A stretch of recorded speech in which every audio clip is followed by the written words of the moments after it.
members of the public who've registered with us to observe today's meetings.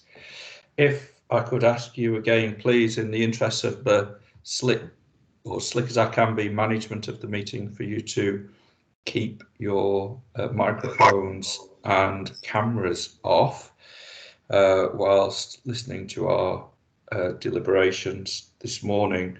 And also a reminder that the chat room is a part of the meeting, and points that are made in there are recorded in the minutes of the meeting. So that's for members only. You are very, very welcome to observe our meeting today. We've not received any questions relating to today's agenda in advance of the meeting, but the papers for today include both the questions and the answers to those questions from our meeting in July.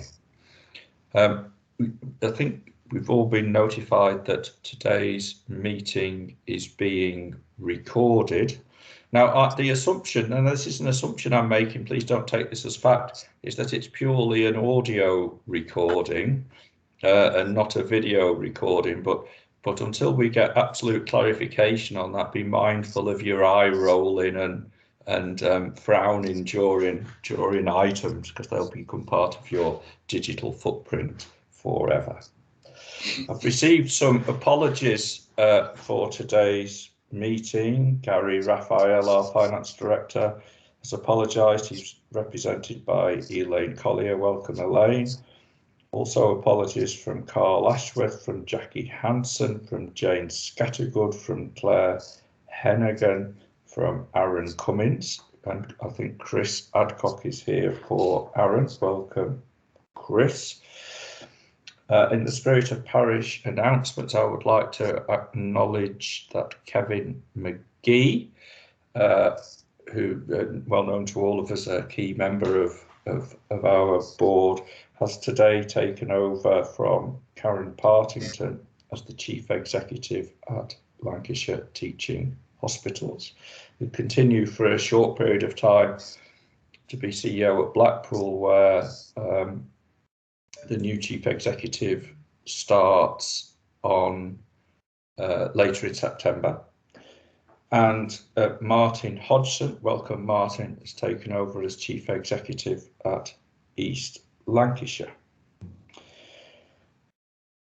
For item 5 today, which is a significant, I think, situation report on the state of health service delivery and care delivery across our patch.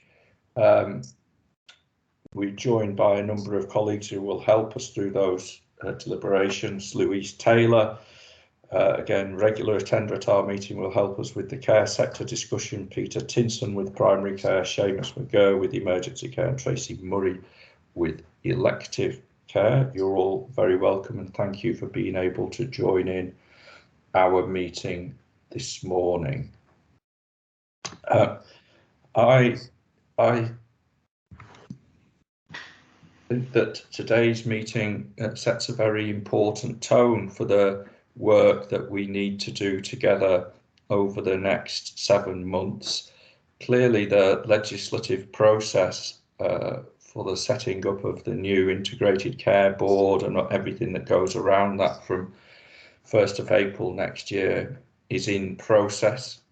Whilst we don't just assume that all that passes as a matter of course, nonetheless, it's our duty to prepare for the way that we need to operate and organise ourselves from 1st April next year in anticipation of the legislation going through, and are building the system for 2021-22 section will, having not had a meeting last month, will just bring us up to date on the latest guidance and the latest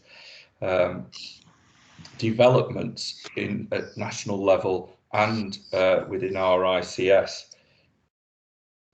which will help us think about but not only recognise where we are now, but think about the work that we'll need to do, the significant amount of work that we'll need to do together to set up all the arrangements to make sure that we have a very smooth and safe transition from the way we work now to the way we will work from 1st of April 2022. So that will be smooth and safe, but also that we begin to get into the mindset of thinking of the new structures and the new ways that we need to relate to each other. Our Managing 2021-22 section is a very important stocktake for where we are now, and we continue to try and find the right balance between our responsibilities for the oversight of the system as it is today, the challenges we face, the pressures we're under, the issues that we need to address with the design and setup of the new world. The bit that's missing, if you like, is the way that we begin to set out together the big priorities and plans that we have for the way we want to work post April next year, with our 5 place-based boards in place in part of the ICS, working with partners, connecting with the health and wellbeing boards, guided by the overarching health and care partnership that we will set up alongside the integrated care board. And I'm conscious that if you like, the preparatory work for the new board, that new partnership rather, is something that we haven't paid as much attention to. We discussed some of the setup issues last month, but we haven't thought our way into how that partnership is going to operate and connect with all the other parts of the system, and we'll need to do that over the coming months. I was very pleased to be appointed as the designate chair for the new integrated care body, the NHS body, part of the new system, and we'll continue now to develop and build that board. The process of recruiting the chief executive will begin imminently. I understand it. That's a nationally coordinated process. The timelines are all set out for us, and we will then go once the chief executive appointment is confirmed, then be able to, working with you, to set up the full board. And there's some fixed points in the regulations and guidance and what will be legislation about the composition of that board, but there's some also discretion that we have in thinking about having the right structure to represent our system in the way that we collectively want it to do. So today our focus is on the oversight of today and our system in the broadest sense, where the pressures are. Then thinking about some of the mechanics of setting up the new world. It's very important that in thinking about the new ways of working, we don't leave any sectors behind, and in fact everybody has an equal part to play in the design. And Peter Armour's item on the role of the VCFSE sector going forward will be an important discussion for us today. And at some point between now and March, hopefully sooner rather than later, I hope that we'll be able to move into having both the new NHS board, the ICS board, and the health and care partnership separately, working in shadow form to aid that process of a smooth and safe transition from the way we work now to the way we work then. But I'm not sure exactly when we'll get to that point, but until we get there, it's vitally important that we continue to do our business in this board with all due diligence and care in order to support the new arrangements when they come along. So that's where we are today. I've not received any new declarations of interest, or I'm not being made aware of any new conflicts of interest relating to the items on the agenda. But if you feel that there's an issue for you to declare or a conflict for you to raise, please do that at the point that you make a contribution on the relevant item. We've got our minutes of the meeting on the 7th of July.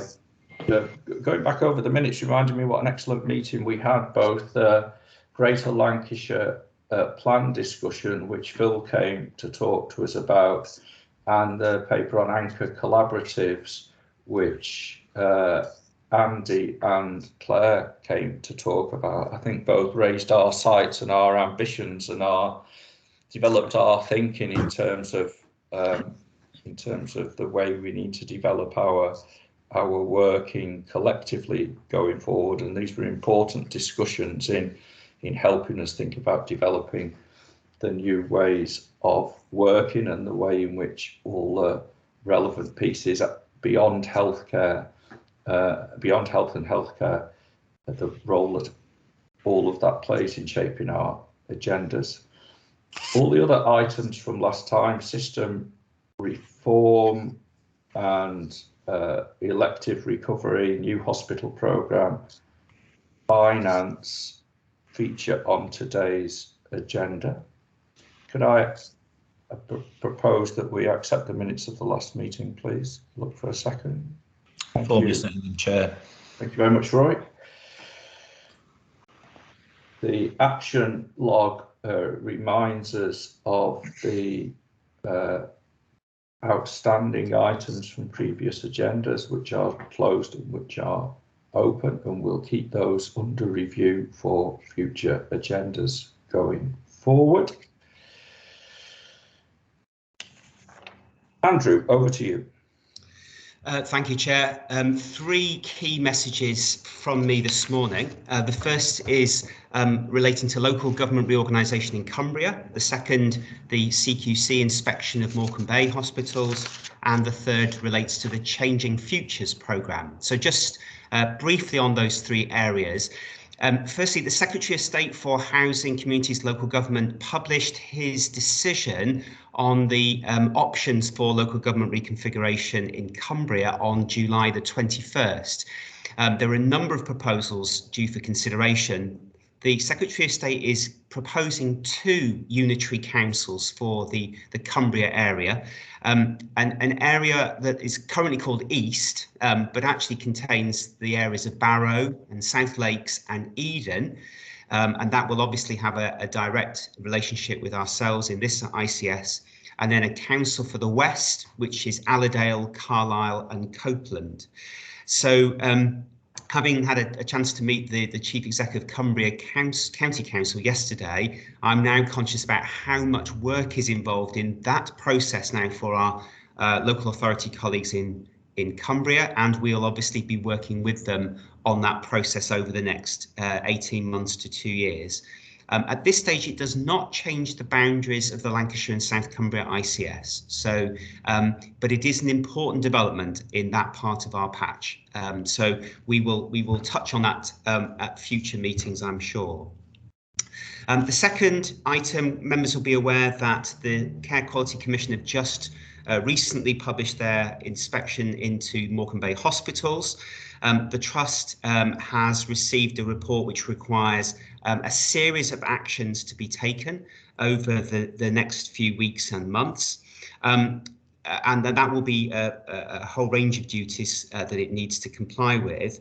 To support that process of improvement, there has been a system improvement board meeting for some time in relation to Morecambe Bay, and that is currently chaired by the regional medical director. Its most recent meeting took place last week, and part of the discussion there was how we ensure that the improvements that are requested of the Trust are supported going forwards. There is some national support available to the Trust, and there will also be opportunities for partners in the system here to provide support, and that's a particular area for the provider collaborative to work into, and that is the basis of discussions already underway. So again, it's an important step in improving services to the residents of Morecambe Bay. The last item is one for good news, actually. A number of you will remember about a year ago, we provided a briefing to the ICS board about the work of the homeless cell. This had been established by the Lancashire Local Resilience Forum as part of our COVID response, and it helped to coordinate response to people who were homeless in terms of protecting them from COVID, taking them off the streets.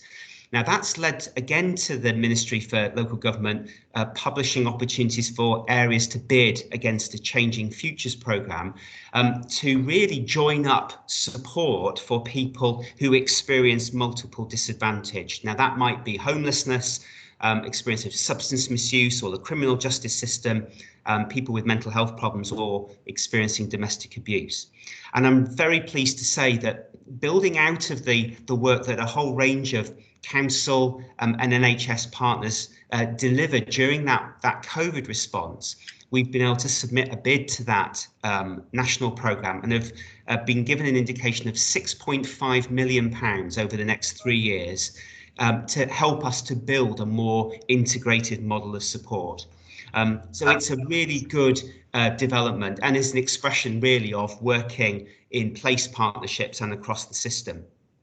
I think I saw Arif Rajpura, the Director of Public Health for Blackpool, joining us this morning. He was the chair of the homeless cell and he remains the SRO for this programme. But given we talked about it a year ago, it's a very positive thing to report, and we'll try and make sure we keep the ICS board up to date with the progress of that particular programme. Those are the key messages from me this morning, David. Thank you. Thank you, Andrew. Is there any points anybody wishes to pick up with Andrew before I move on the agenda? Okay. Thank you, Andrew. Let's move on then to the first substantive item, very substantive item, the Operational Recovery and Performance Status Report, sector by sector.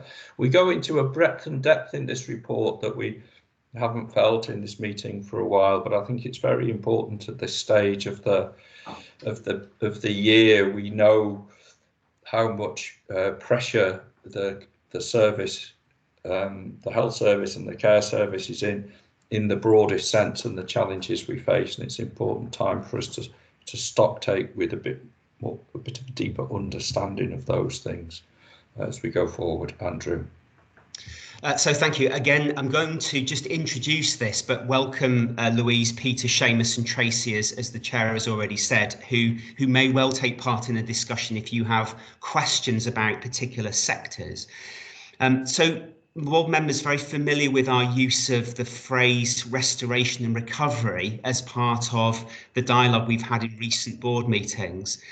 Usually we're talking about a whole range of actions across the partners to recover from the disruption caused by the pandemic. But actually, as you can start to see in this group of papers, we are acknowledging that some of that restoration activity is also about addressing challenges that predated the pandemic. And so actually traces back into pre-pandemic meetings of this board. As we move from summer into autumn, we wanted to give you a stronger sense of the challenges that are faced on a sector by sector basis and the actions that are being taken as a result of those. And so we came up with the idea of developing a number of situation reports. These were discussed initially in the middle of August by the System Leaders Exec, and you'll see in the papers that some of what we've built here is deliberately intended to feed into the planning process for the second part of the year. So in your pack, you have some sector reports from 8 areas, which include areas such as primary care and mental health, the care sector and cancer.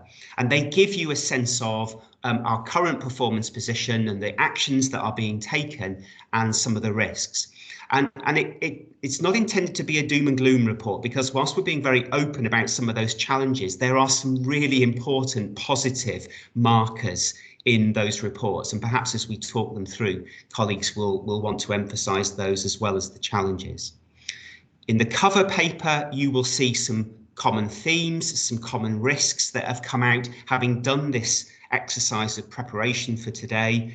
And the actions that we're proposing in the cover paper are the ones that we think we need to take as a system partners, but they obviously supplement the sector by sector activity that's reported in this part of the pack. So that's the introduction to the material. David, if I hand back over to you, we'll see whether colleagues have general questions or whether they are more sector specific. Thanks very much. Thank you, Andrew. A lot of material here for people to absorb. I wonder if I could start by just asking some of our guests to give a bit of a flavour for their sector report, Andrew, if that's okay. Perhaps Louise, if you're there, could you just talk us through the challenges and issues and status as you see it in the care sector? Yeah, so thank you, David. Good morning, colleagues. And for people who are not familiar with me, I'm Louise Taylor, an Executive Director with Lancashire County Council. And for the best part of this last 18 months, on behalf of the Lancashire Resilience Forum, I've been chairing the Adult Social Care Cell, as it was referred to. It's now changed to be called the Adult Social Care and Health Partnership. It would be fair to say, obviously, this has been an unprecedented 18 months due to the pandemic in terms of its impact on our population, particularly those who have care and health needs, and the workforce, those individuals who are supporting it. I think people have generally respected the national advice that's been successfully distributed around holding back from contacting services unless absolutely essential. I think whilst respecting that advice, I think what has happened is people's position has probably accumulatively deteriorated over the time. And now what we are seeing is an unprecedented rise in people coming forward with issues that have just been exacerbated during this period. And with a level of complexity, quite frankly, we are struggling to collectively manage and support. We are seeing a shift in preference as well, that when people are stepping forward with care needs, there is a greater interest in people receiving care in their own home. And to be honest, as professionals that work in this sector, that's entirely compatible with our shared commitment to enable people to keep their independence and reserve residential or nursing care for absolutely those who it's critical to leave, to require them to move out of their home. It's not a position we would want to necessarily support in people leaving their home environment and their support networks. The challenge we've got, however, is that we cannot keep pace with the demand that we are now faced with. It's a sector that's gone into this recovery period already under some significant pressure. There were some of those pressures, to be fair, existed pre-COVID, so we've always struggled, if I'm honest, in trying to secure home care provision in some rural parts of the county. And it's a sector that we have struggled to, probably for some period, recruit and retain staff on a regular and reliable basis, because we compete with other sectors, such as hospitality, leisure and retail sector, which of course is now stepping back up as we start to return some level of normality. So we've got a greater level of demand, a greater level of complexity, coinciding with a workforce that feels stretched and stressed, at a summer period when a number of those staff themselves have wanted to take leave, have responsibilities for childcare, or have been caught up in what we call the pingdemic, of being asked to self-isolate. So in a sense, it's been a perfect storm, creating a perfectly impossible position for us. So that all probably sounds very negative. What I'm just trying to give is a realistic appraisal of where we're at. I take some comfort, albeit it's less than ideal, that Lancashire is not in an isolated position. This picture I am outlining to you is common across all other regions in the country, and some may have heard the Isle of Wight colleague last week on Radio 4 talking about their very critical position of trying to be able to deliver care when they've got demand that they're struggling to meet. So what I just wanted to say to you is, well, what are we doing? What assurance can I give you about how we're responding? And I think there are two things that are massively critical. They're dealing with the here and now, so that we've got a safe, level of support and care for people who absolutely need it, alongside a pressing imperative to progress some transformational work that we'd paused as a result of COVID, that we will be coming to this board to in due course. It's referred to as intermediate care, or as I sometimes would prefer to call it, admission avoidance. How do we manage to support people to live reasonably well in their own home environment without having to step into a hospital or potentially leave their home to go into a permanent residential or nursing placement? And we need to do that longer term transformational piece. As a short term quick fix, in order to resolve this, we have got to work as one system. It's very tempting at a time of crisis to seek individual organisation solutions. Experience has told us over time that this rarely resolves but often exacerbates. So somebody going off organisationally create a single commissioning solution tends, from experience, to shift staff from one area to another and doesn't add capacity in when and where it's needed. So we've said we absolutely must hold the line on this, and we will work together as one system. That is the health and care system, and embracing our colleagues that provide services. We've agreed a common set of criteria to guide our decisions and actions on how we'll manage during this period. And this period for us also extends, Chair, up to and including winter. So, for example, we're starting to flex some of the policies where in local government world, and I'll use Lancashire County Council as an illustration, we do, and some families opt to take a direct payment. They prefer to say, we would prefer to receive the money and arrange our own care, thank you very much, on behalf of our relative. We've not generally allowed relatives to fund themselves to provide that care, but we're saying at this point in time, actually we need to flex that policy, because that might actually enable us to support somebody better if we've got a compromised market and we don't have sufficient staff. We're also trying to put some pace behind the rollout of personal health budgets for a very similar reason. So we're starting to work through some clear criteria on the things we can do to release capacity, which means we are agreeing some sets of principles that underpin what we are doing, so that if we do have to write out to the public, and this might have to occur if position does not improve from all the strategies we are employing, we will be writing out to those in receipt of care as a system. A letter won't be going from Lancashire County Council or from Blackburn or from Blackpool. It will go as a system where we are saying, this is how we are trying to resolve and how we might need you to help us and work with us to get us through this period. So nobody flies solo in that respect. I think the other critical thing that we'll be coming back to is, it's really clear, in order to make this system work for the benefit of the public, that our workforce, who's under obviously significant pressure, needs to understand which things are a priority. It feels a little, if I'm totally honest, that we have a lot of priorities at the moment, and a lot of staff feeling quite pressured and pressed to deliver against a multiplicity of things. We are wanting to be really clear, and we'll come back to the board next time on saying, these are the key things that we think as you know, as professionals, we ought to be working on, that will not only help us to continue to stabilise how we work, but also do the much needed transformational work that allows us to get a sustainable model going forward that really puts the emphasis on keeping people at home and avoiding unnecessary hospital admissions, but where they are necessary, being able to ensure those are expedited and getting people back to their originating place of where they live, as opposed to using residential care as a default. I would have to say, however, if my colleague was here from Cumbria, and I do represent the entirety of our system, they are having to rely on residential care at this point, more than they would like, in order to accommodate people in those types of settings, because they just haven't got the ability at the moment to bring on home care in the capacity that they would want or prefer, which is less than ideal. And we can understand some families may well be disappointed that arrangement's had to prevail. So a very challenged system, Chair. But what I can say is the strength of this last 18 months is that we've worked incredibly well together.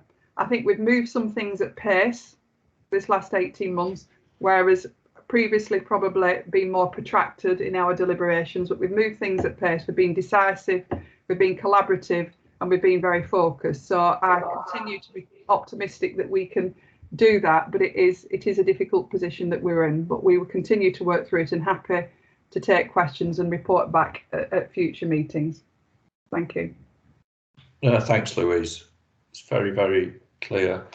And I think for us as a board, it's important that we look out to see that different parts of the different sectors in our system are working well together and there aren't any fault lines that emerge between, but the pressures day to day in all parts make it very difficult. I've got Peter, then Ian, then Isla, and then I would like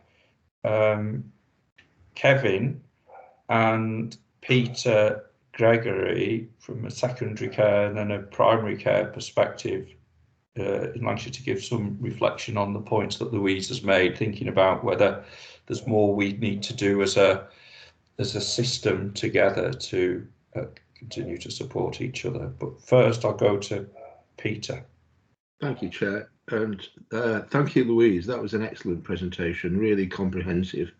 There's a lot of things chimed there, but the thing that chimed the most for me was your urge toward team working, because that is the thing that's going to get us out of this. The one recovery report that isn't in this paper is actually VCFSE recovery, because there's a bit of damage in that sector. So, for instance, our backlogs are around sort of debt counselling. There's a lot of mental health backlogs, and also domestic abuse, which has risen hugely during the pandemic. That's been exacerbated by a loss of income in some quarters, because obviously an awful lot of charities and community sort of organisations depend on self-generated funds. In particular, hospices at 74%-ish. It's a huge percentage. I had a meeting last week with the CEOs of the hospice movement in Lancashire and South Cumbria, and they were quoting something similar to you, Louise, that they had been funded for care at home, and that had a massive impact, a huge impact on sort of hospital admissions. But I think the message I want to get over is that the VCFSE are here to do business with. I'm sure that as part of your recovery programs, Louise, you'll be shamelessly using VCFSE resource, and that's exactly what we want. But there are some organisations out there that will not survive, and so we need to be cognizant of that. But we are there to play along, certainly, Louise. Thank you. Thanks, Peter. Ian, then Isla. Thank you, David. Louise, yeah, great presentation. I actually met with your colleagues Victoria Tomlinson and Michael Orchard earlier last week to discuss the Intermediate Care Board paper. One of the things that came out of that, and I'd like your thoughts on this, is that the current system is being pulled in two directions: supporting hospital discharge and at the same time trying to help admission avoidance. And there's no clear sort of cohesion in that system. It's basically whoever shouts the loudest seems to be getting the most assistance. And you speak to primary care colleagues, and they say the system's very difficult for them to access when they need some support. There's multiple different entry routes into the system. How can we, as an ICS board, take a sort of overarching systemic view of this to stop this sort of gaming of the system to support individual interest groups, let's say, and make sure that there's a fair application across all parts of the system that need the support? Gosh, right. Well, that's thank you, Ian, and thank you for the time last week that you spared with Vicky and Michael. That was really important, actually. I think this probably talks back to the piece we need to come on around the priorities, because I probably think very simply that as an ICS board, you previously approved a commitment to population health, and which is how do we keep people initially from getting things that could be avoided, or to slow some of the deterioration down by investing in that properly. The next key priority for me is how do we ensure, because as much as we'd love to think we can eliminate and eradicate health issues, life just isn't like that, is it? Because unfortunately our bodies do deteriorate with age. But we do need to ensure we put as equal emphasis on having adequate capacity in place for people to access. And that equally for me means around making it easy to access for all professionals. And if I'm honest, Ian, with a plethora of some services and people just don't know how to link into them, sometimes it feels probably quite impenetrable because we do overcomplicate. We do love to overcomplicate. So the intermediate care, which I'm hoping you've already previously approved, and we come back, is around simplifying routes into services for the public and for all our professionals, but giving that equal weight to the work that we've done equally on hospital discharge. Because if we don't invest in the community services and we don't join up in a better way and at a greater level of pace, we will constantly be dealing with people that Kevin must equally get immensely frustrated that end up in hospital where he will be saying, my staff are saying, why are they here? Why are they here and how can we turn them around quicker? The only way we'll do that is we need to put the same level of emphasis and investment into community. And I'm hopeful that when we come back with what the costings are to that, we'll get support for it. But that doesn't mean equally that when people end up in hospital, because life means that some people will, and at some stage, that system equally should run massively efficiently. So for me, it's a continuum: good population health, good emission avoidance community services, and a good robust system that operates within hospitals, again, that's multi-agency, that allows people to come out expeditiously where that's appropriate. So it does need a joined up approach, but it does need the discipline of us sticking with things. And I'm going to be honest here, and we're not good at that. We start off on things and we get easily distracted. This requires us all to say, these are the key things we need to do, and we stick to them like glue and we deliver them within an inch of the life, so that actually what becomes an idea becomes habitual practice that makes it easier for the public. And we're going to have to stick to doing those things, and it needs a good programme discipline to do it. That's a personal view. Others may take a completely different perspective, but if we're going to succeed, that would be my my suggestion to the board, and what I'll be coming back to at a later stage. Thanks, Louise and Ian. Isla. Thank you. Thank you, Louise, for that. So first of all, just to say, as someone who works across some other systems, I am really impressed in our system with the level of collaboration, and particularly the intermediate care proposal is really ambitious and something we should all absolutely be behind. I suppose I want to say a couple of things. The first one is, sometimes when we raise things as system risk, we talk about it as if we're not the system. So I just want to just really reiterate that this is here today because this is a risk that affects this board and which is within our ownership. So I'm hoping that what this will result in is some clear actions on us. Louise has had some clear ask of us here in terms of prioritisation, in terms of sticking with things, and in terms of workforce. And I think we should take that very, very seriously. This is a significant risk which is likely to crystallise in the very short term and have an impact on all of us. On workforce specifically, I know, Louise, we've been looking to have a separate discussion about that linked to the people board. The new guidance, which many of you have seen on the design of the people function, increases the demands on us in terms of what we need to do on one workforce. And so I suppose what I would just flag to all of us is to be listening out for the asks from the social care sector. We have made and will unfortunately continue to make decisions that will adversely affect the care sector.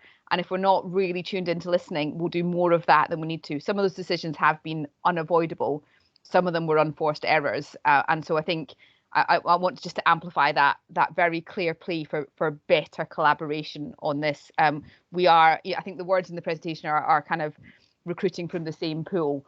We have a very, very limited resource in workforce for health and social care, and we can probably make some better decisions going forward there. Thank you, Isla. Kevin, you there, perspective, please. Thanks, David. I want to back up a lot of what Louise has said. I mean, the first thing is to thank Louise for the leadership that she's showing and displaying in this area. It's incredibly complex and difficult, and the fact that we've got a very consistent approach now across our local authority partners is in no due to Louise and the discipline and the leadership that she's showing. So I think that's really, really important. We do know what good looks like. And I think what our system is characterised about is we've got a number of subsystems, and they're not all the same, and they don't all have the same capacity. So Louise's approach about trying to get what good looks like and having a standard operating system that's implemented across each of our systems as a standard and a minimum of delivery, I think is absolutely key. That will require some of our systems investing more and coming up to the level of the best. But that standardization, that standard operating process, I think is absolutely key. And that will involve, as Isla said, us in terms of making some key decisions, and we need to move on that quickly and fast, because this is a really serious issue that we face here and now. I mean, if you just look at the figures this morning across our acute sector, we have 350 patients, individuals who, if services who are occupying acute beds, who if there were services elsewhere, would have better care, better treatments, and would be more appropriately looked after outside of the acute sector. So that's not great for those patients, but it's also not great for the acute sector, because we're under immense pressure in terms of flow at this moment in time. So this is an issue here and now. And I think the trick that we've got to think about as a board is getting right behind the work that Louise is leading for the long term, which is absolutely right. And we need to put some long-term practices and policies and investment in. But we also have a crisis at this moment in time, which is going to get worse as we go into winter. So I think there's an immediate piece of work, getting behind the work that Louise and colleagues are doing to identify what can we do in each of our systems here and now to alleviate this problem. I think that's the key for the next 6 to 8 weeks. But just to finish, David, again, just to say the confidence I've got is that we are dealing with this as a system more than we've ever done historically. Thanks, Kevin. It's very encouraging. Peter, if you're there, welcome your perspective on this, please. Yeah, thanks, David, and again, thanks again to Louise for the presentation. I want to, from a primary care perspective, but speaking as a primary care as a member of an integrated system, I want to acknowledge the paradox here that Louise and Ian have already alluded to, which is if we focus on avoiding admissions and improving and speeding discharges, that does increase the pressure on the care system. And I think the danger is if that is our target, then that paradox will be realized. However, I think if we as a system have the target to maximize independence and affect avoidable deterioration in people's functionality and ability to self-care, then we can support the care system as well as avoiding admissions and what have you. So I think there's a lot of opportunities that are available through the work that we're doing as a system. And from primary care, when we think about the additional roles that we can bring in, how they can support an integrated multidisciplinary team, we can start to look at that layer of individuals out there who may be, if we take frailty, for example, who may be at a level where they, if we don't do something in the short term, may become more frail and more dependent. They're the people that we ought to be targeting, and I think there's opportunity to do that. I think also it's really important that we acknowledge that in this rapid development of how we're operating, there's a whole load of new roles that are perhaps we haven't got the strong governance underpinning how we support them, and we need to make sure that that's something that we do. We've got these clinical pharmacists, we've got these social prescribers, physios working in the community. These are all relatively new roles working under new governance arrangements. So we've got to support that and acknowledge it. And if I may, just to broaden my response a little bit in terms of how we measure our performance as an integrated system, I think what we have in front of us are a whole load of largely targets and numerical data, which is good, and we can say that we're doing well with percentage of this, that, and the other. But I think we need to start thinking about how, and I think it's been already widely acknowledged by other organisations, the King's Fund, have you, for example, that how do you actually measure the performance of an integrated system?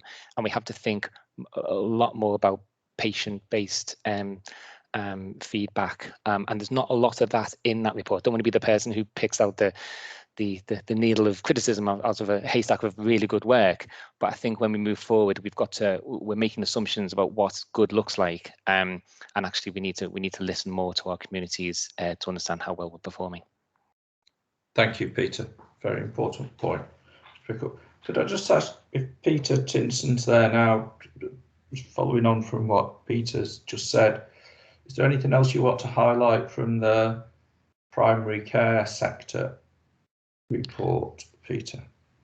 Thanks, David. And I think particularly Peter's comment around workforce, and again, some of the challenges we're all having in terms of recruitment, but also, again, some flexibilities we'd particularly like from NHS England in terms of how we might use some of the underspend on some of the workforce, particularly the additional roles scheme, to target it at other roles that aren't necessarily within that national scheme.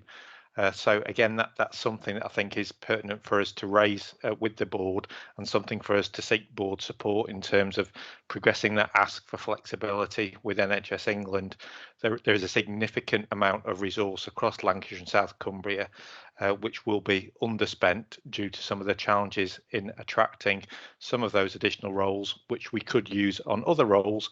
For example, additional social prescribing link workers, additional health and wellbeing coaches, which I think goes full circle back to the conversation about how we will work with the voluntary sector colleagues as well. Thank you, Peter. Jeff?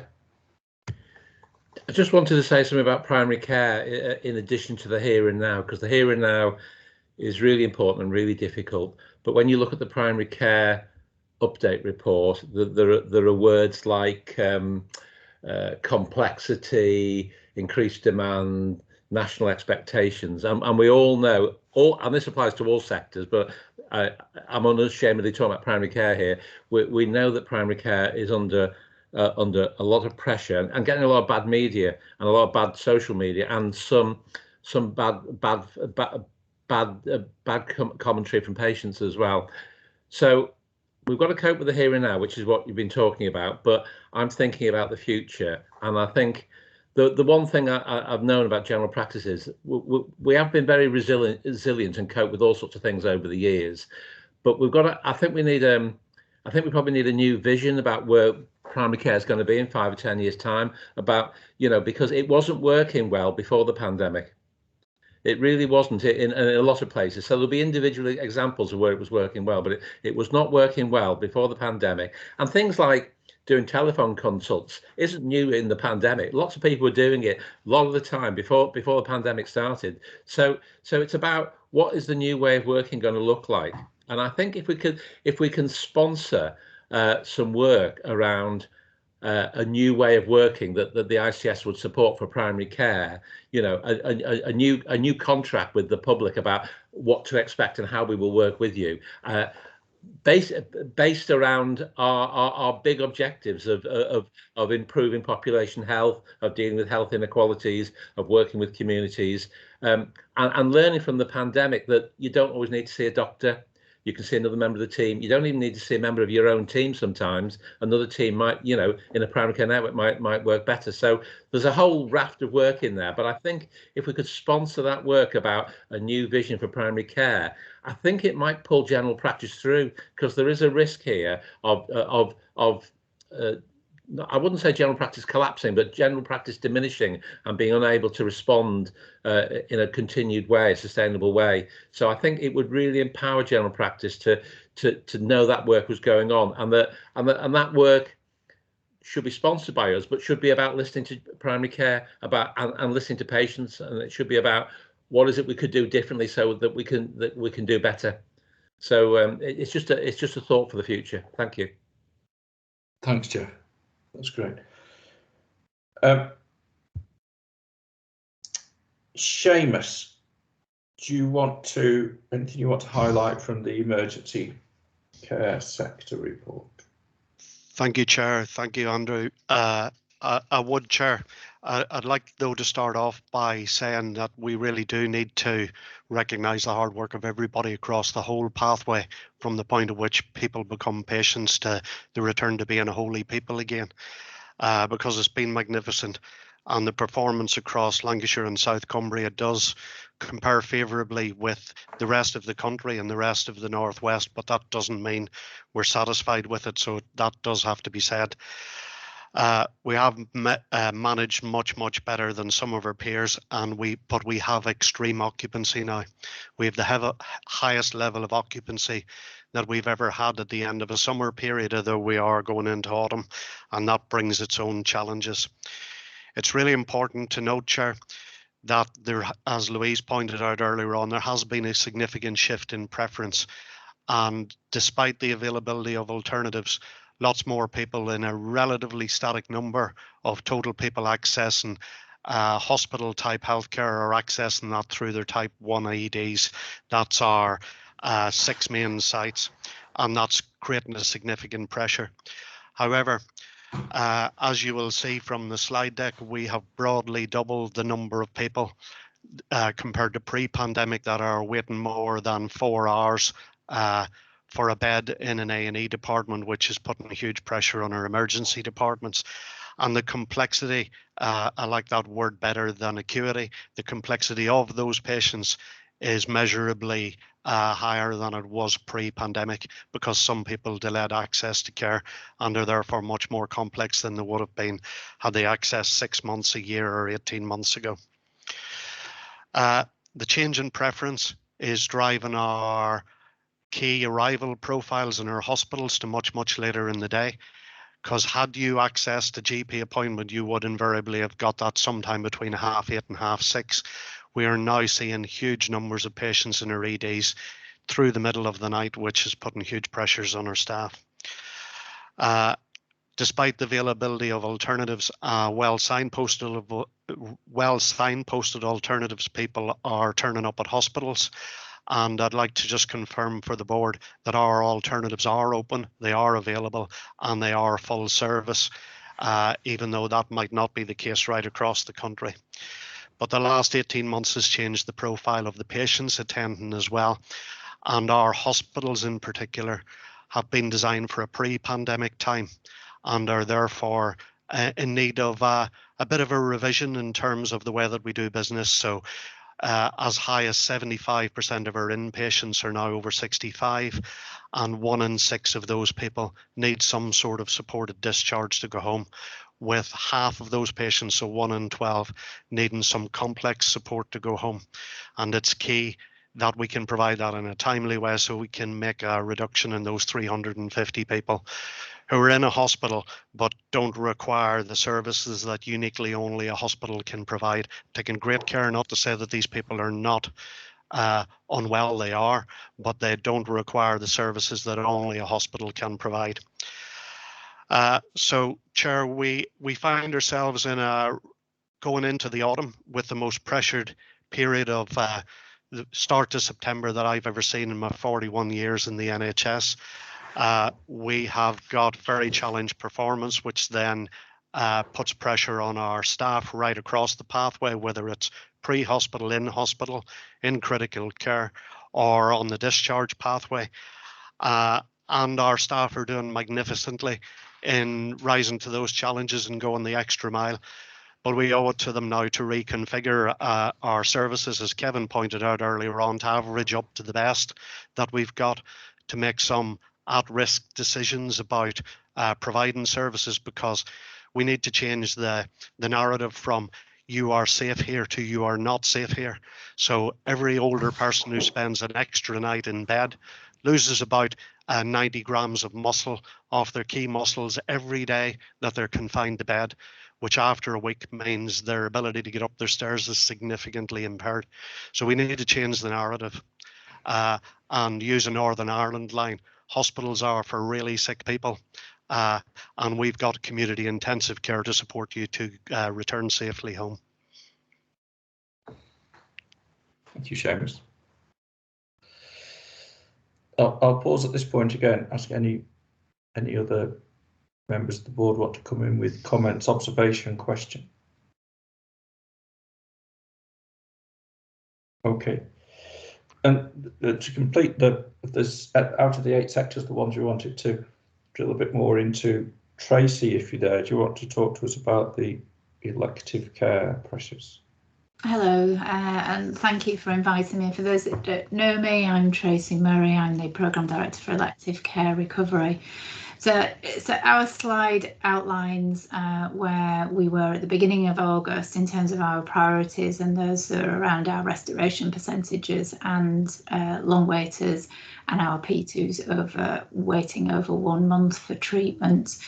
Our priorities going into H2 are largely the same, and we're going to focus on increasing those restoration targets where we can and reducing those long waiters. At the moment, we've got over 10,000 patients waiting over 52 weeks and over 1,000 of also in the independent sector on CCG waiting lists as well. We're continuing to try and reduce our number of patients waiting over, P2 patients waiting over 1 month, and we're currently looking at the trajectories and revising those. We're concentrating on our outpatient priorities around increasing advice and guidance, PIFU and virtual consultation usage, and focusing on our high volume, low complexity specialties as well. In terms of risks and challenges that we're facing, many of which have already been described very eloquently from my colleagues earlier on this meeting, but we are very concerned about future COVID waves and what that might bring in terms of availability of staff, infections and isolation issues, etc. But that also impacts on patient availability too. So the number of DNAs and cancelled operations increasing. Our bed capacity reduces once those COVID patient numbers increases as well, and our ability to deliver elective care. And also discharge to community becomes difficult for exactly the same reasons. We're all suffering with the same issues. We're very reliant on our workforce who over the last 18 months have really gone through it and are exhausted, but we're reliant on their resilience and their willingness to do extra work. And also that spreads across through to our independent sector and agency providers, that they're again suffering with the same issues that the acute providers are. So we're not able to reliably lean on some of those resources to pull back into the acute sector.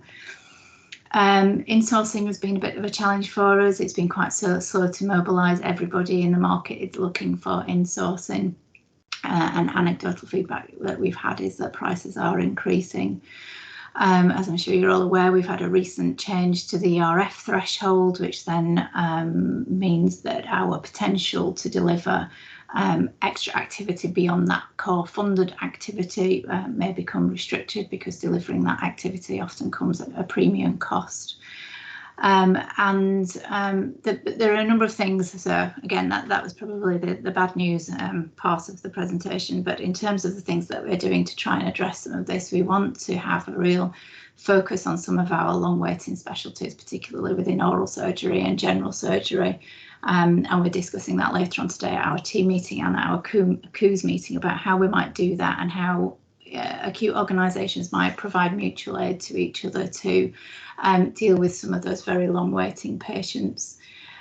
We've got a number of AI type solutions that we're looking at and rolling out. So we've got a risk stratification technology that's going to support harm reviews, and which our clinical directors have recently met about and are working together to develop a plan about how to do that. And Andy, I know you're on the call, so you might want to add to that.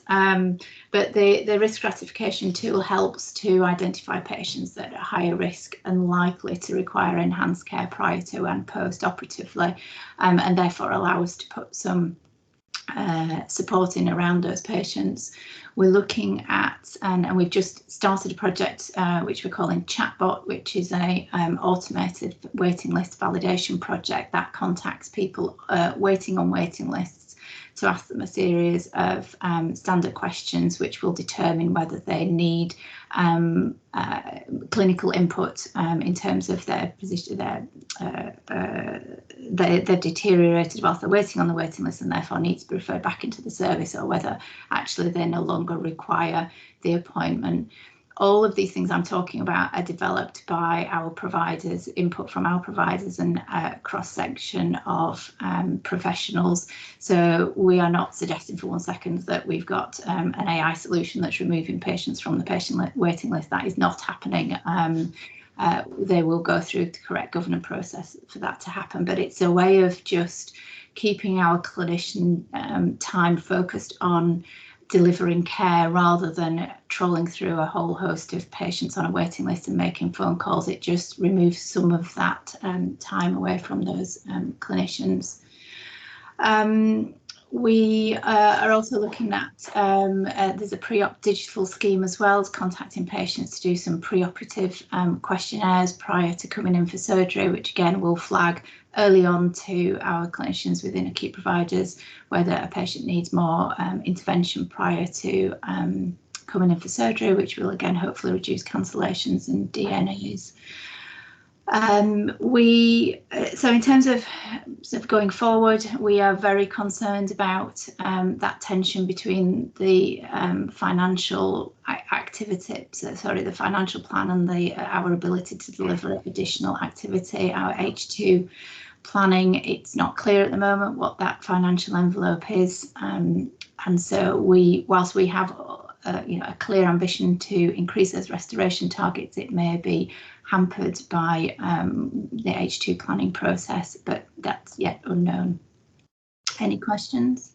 No, thank you, Tracy. Just hold on to all of that, and a word more specifically on the cancer, the recovery plans. Melanie, are you there?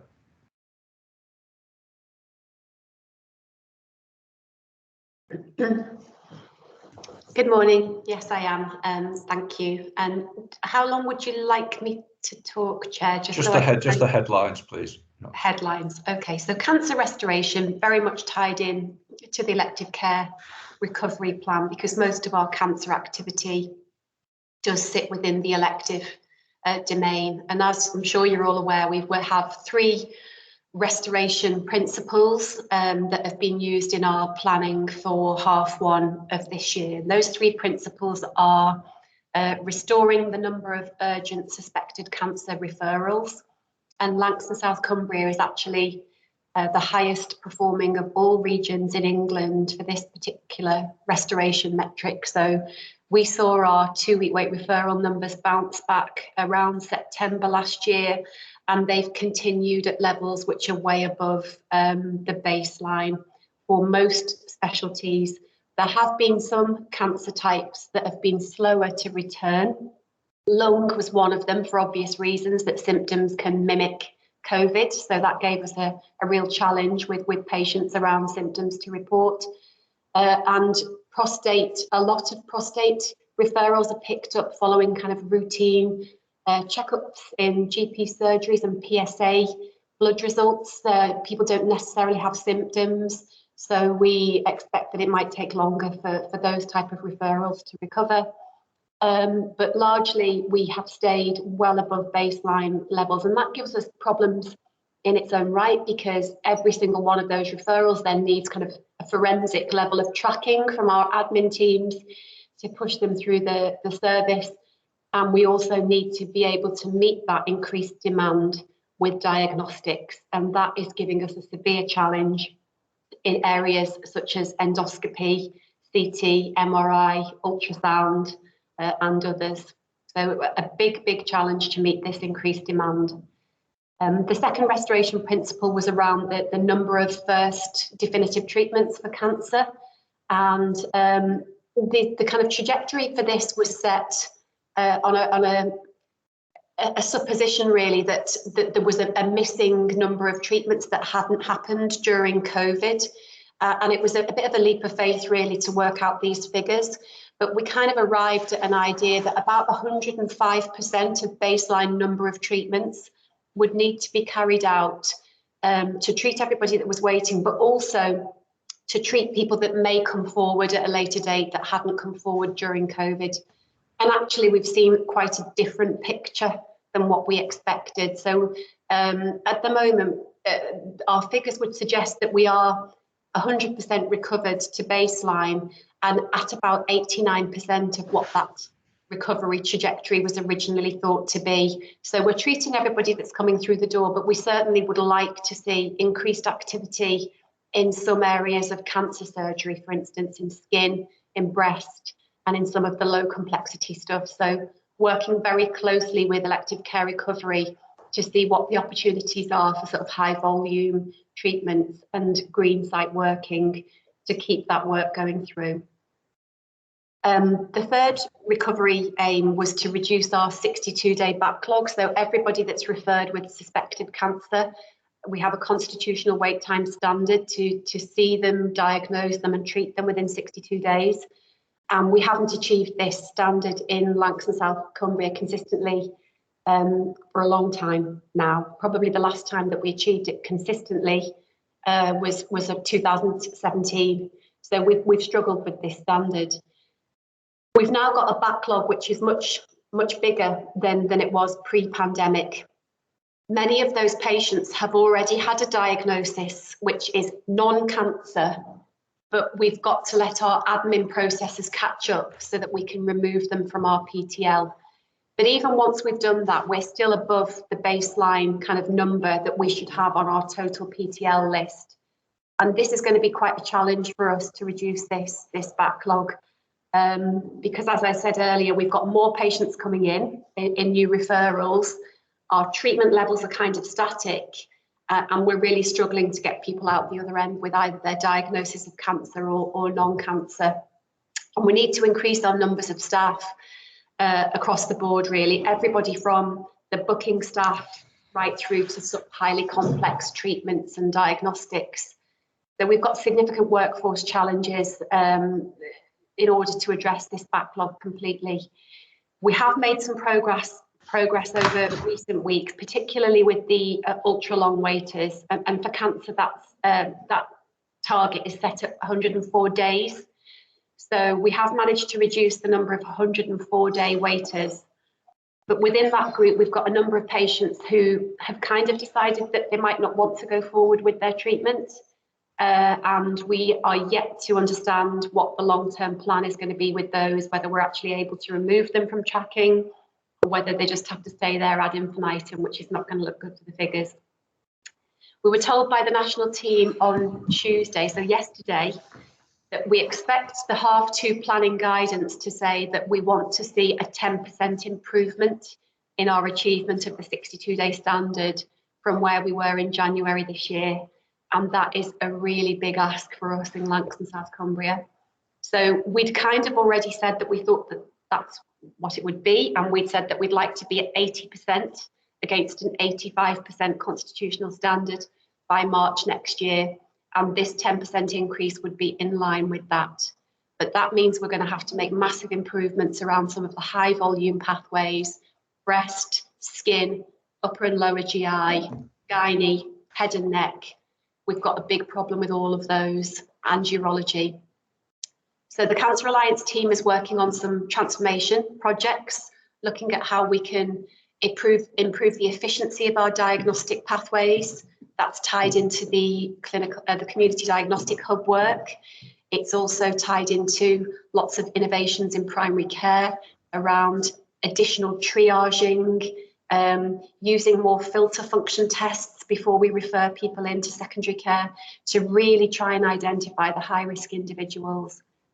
But the other area where we're struggling is around restoration of cancer screening programmes, and we are actually worst performing in our Lancashire bowel cancer screening programme at the moment, and that's very much around our capacity to get people through endoscopy.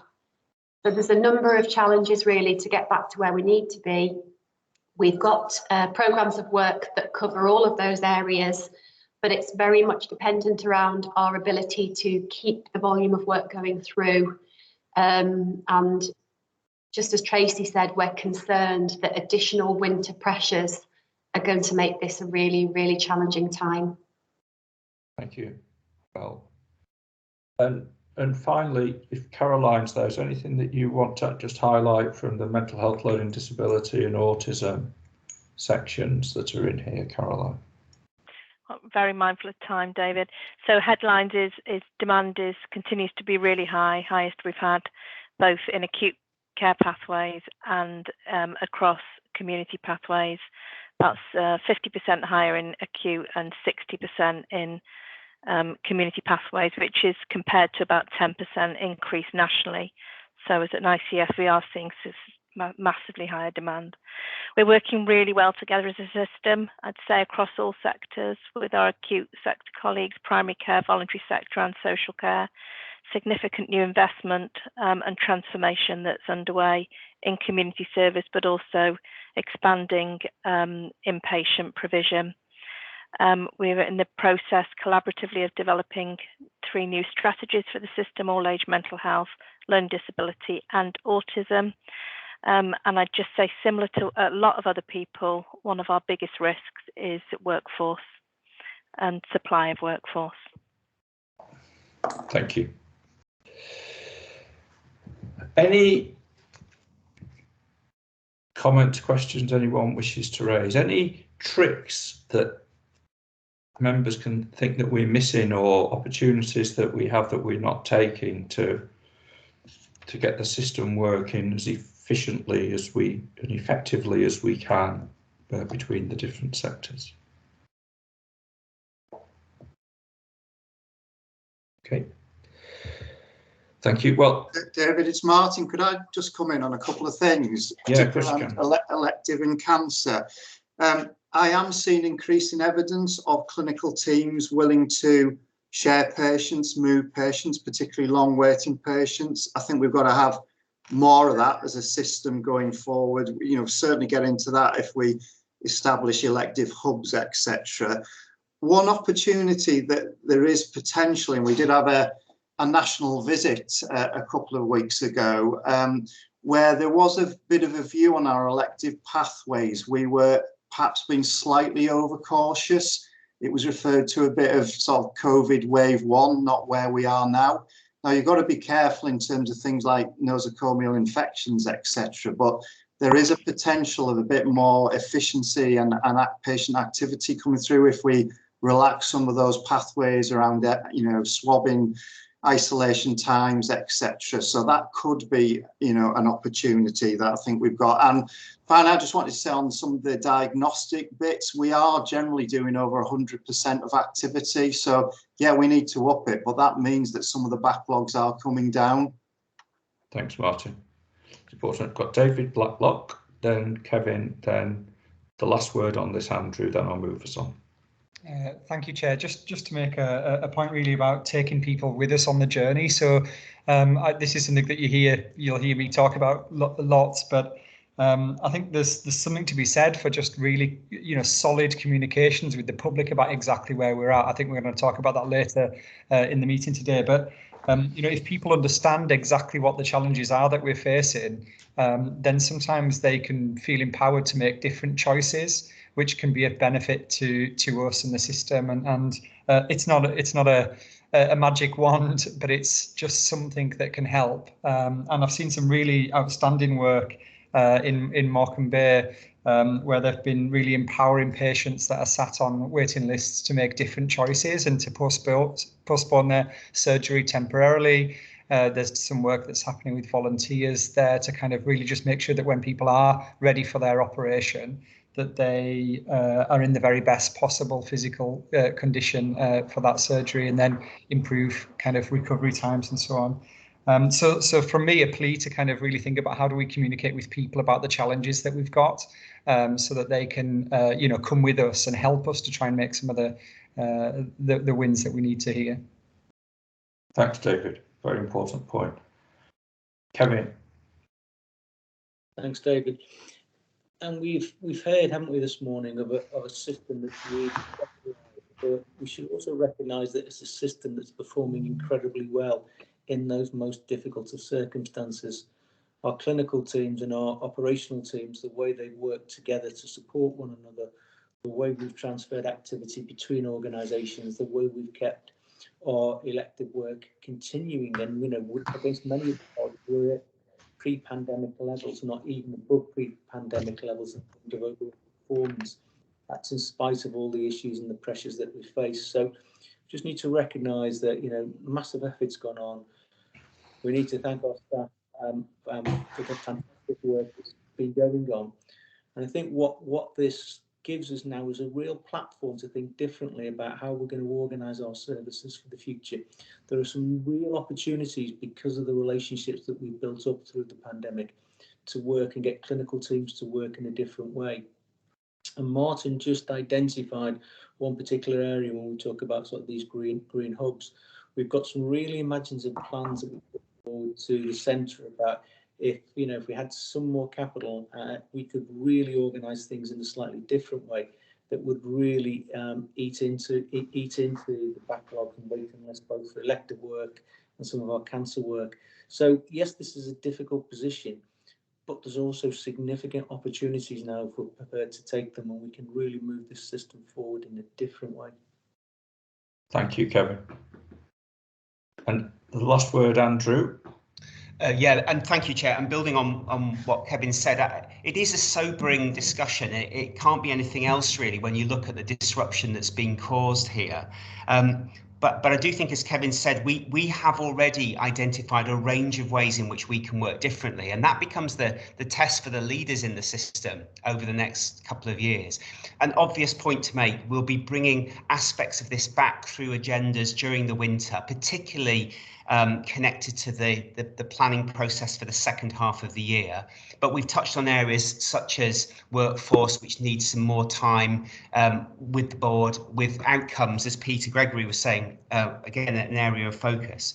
But also perhaps just to point towards the process when we're talking about structural change. It's only going to be of value if we can use the resources that we're bringing forward into the new architecture to try and address some of the problems that people have been describing and to work differently in some of the ways that are exampled here today. So I'm grateful again to leaders as well for what they've prepared for this session, but also what they're doing outside of the room to take some of these agendas forward.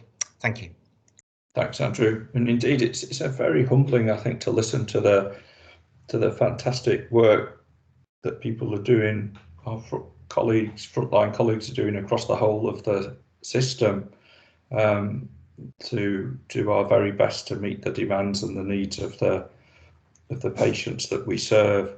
I think when we come back here, Andrew, with the H2 plan, it will be important for us to think about lots of the priorities and opportunities for improvement that colleagues have highlighted in the discussion today. I think we need a particular, we'll come on and talk about money in the next agenda item, but I think we need a particular and deeper look, probably via the People Board, Isla, at some of the cross-sector workforce issues. It's been a constant theme in a number of the updates that colleagues have given.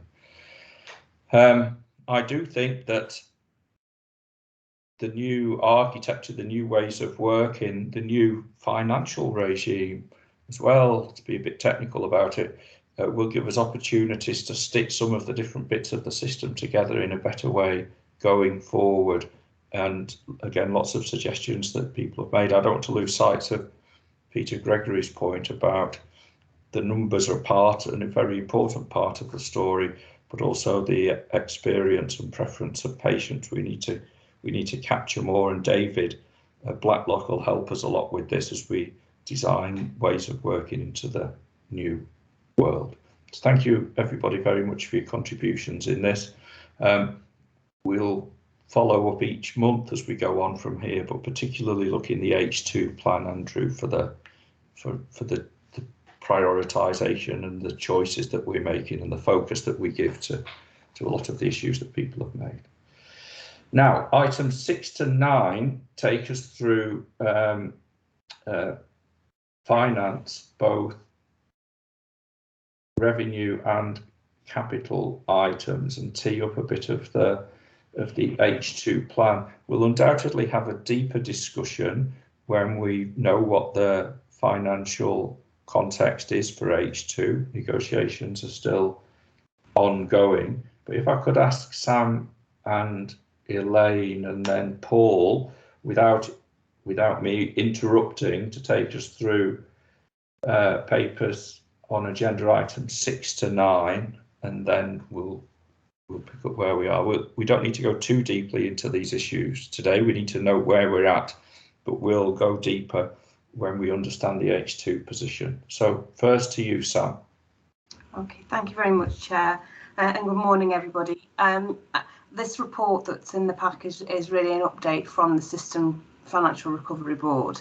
But just reflecting on that last conversation, I think with such pressure in the system, I suppose one of the big questions is we have got a massive challenge around the money. We do need to recover our finances. How do we do it with all this pressure in the system? And I think listening to that debate and just reflecting on what David's just said around the sort of system reform, I think there's just so much that we can do to address the financial pressure, but actually at the same time increase our quality and our outcomes for patients. So when we think about some of those workforce areas, which is some of the stuff that the System Recovery Board is looking at the moment, we can actually improve outcomes and experience by reducing things like temporary workforce, taking duplication out of pathways, reducing unnecessary length of stays, and getting better experience for our patients. And I think it's really important that all of the work that the System Recovery Board is looking at continues to have that sort of look across all of those headings and that sort of quadruple aim that we've set out.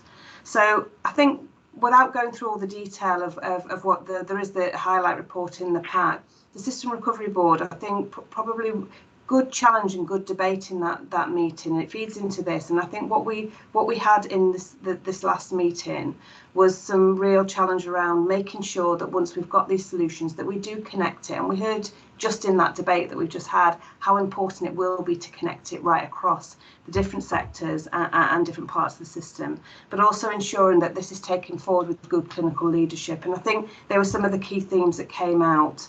The paper just describes really that we are still on track. Elaine will talk in a moment about the financial position for the first half of the year, and we are on track with that. The important thing is making sure we deliver that recurrently and that we make sure that we continue to look at all of these opportunities, and there are many where we can improve quality and take some of those inefficiencies out of the system. I think sort of going into H2, some of the programmes that we've started to see some real progress on, particularly around HR work streams and procurement, will start to deliver. And now that we've got a full PMO in place, that can start to help some of the resourcing of this. Really interesting work coming out of the diagnostic, and we will bring some of those headlines back here. It's a bit early yet. We're in week 5 of a 13-week system diagnostic, looking at what's driven this deficit and how do we sort of move to resolve it. And a lot of the things we're just hearing about workforce, about connectivity between the sectors, how we keep people out of hospital and making sure that we're taking efficiencies out of pathways is all coming out of that. So it'd be really interesting, I think, to hear how that goes. So I won't dwell on any more because I know that we'll get into more detail in future meetings, but I'm happy to take any questions at the end, perhaps after Elaine has taken us through the current financial position. Thanks, Sam. Elaine? Okay, thank you, Sam. Thanks, Chair.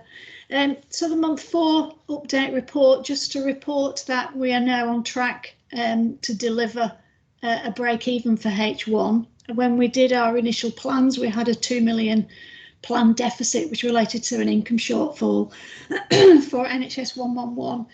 We've now resolved that, so we are on track to deliver a break even, which is promising.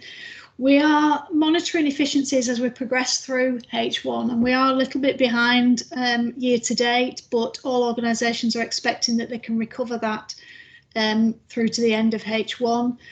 I suppose the slight concern is that we're using a number of non-recurrent measures to get there, which is clearly going to have an impact on H2, which means the work that Sam's doing through the Finance Recovery Board on efficiencies and the system-wide efficiencies is going to be really key. So there's a lot of work going on in that context.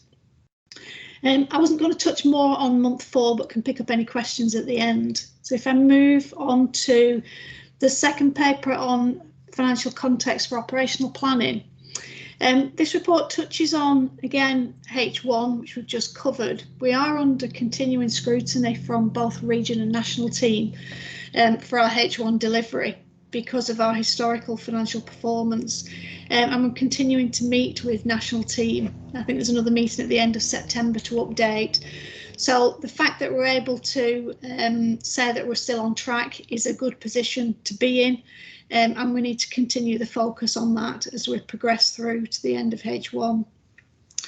The main purpose of the paper is to kind of report on the challenge we're expecting for H2.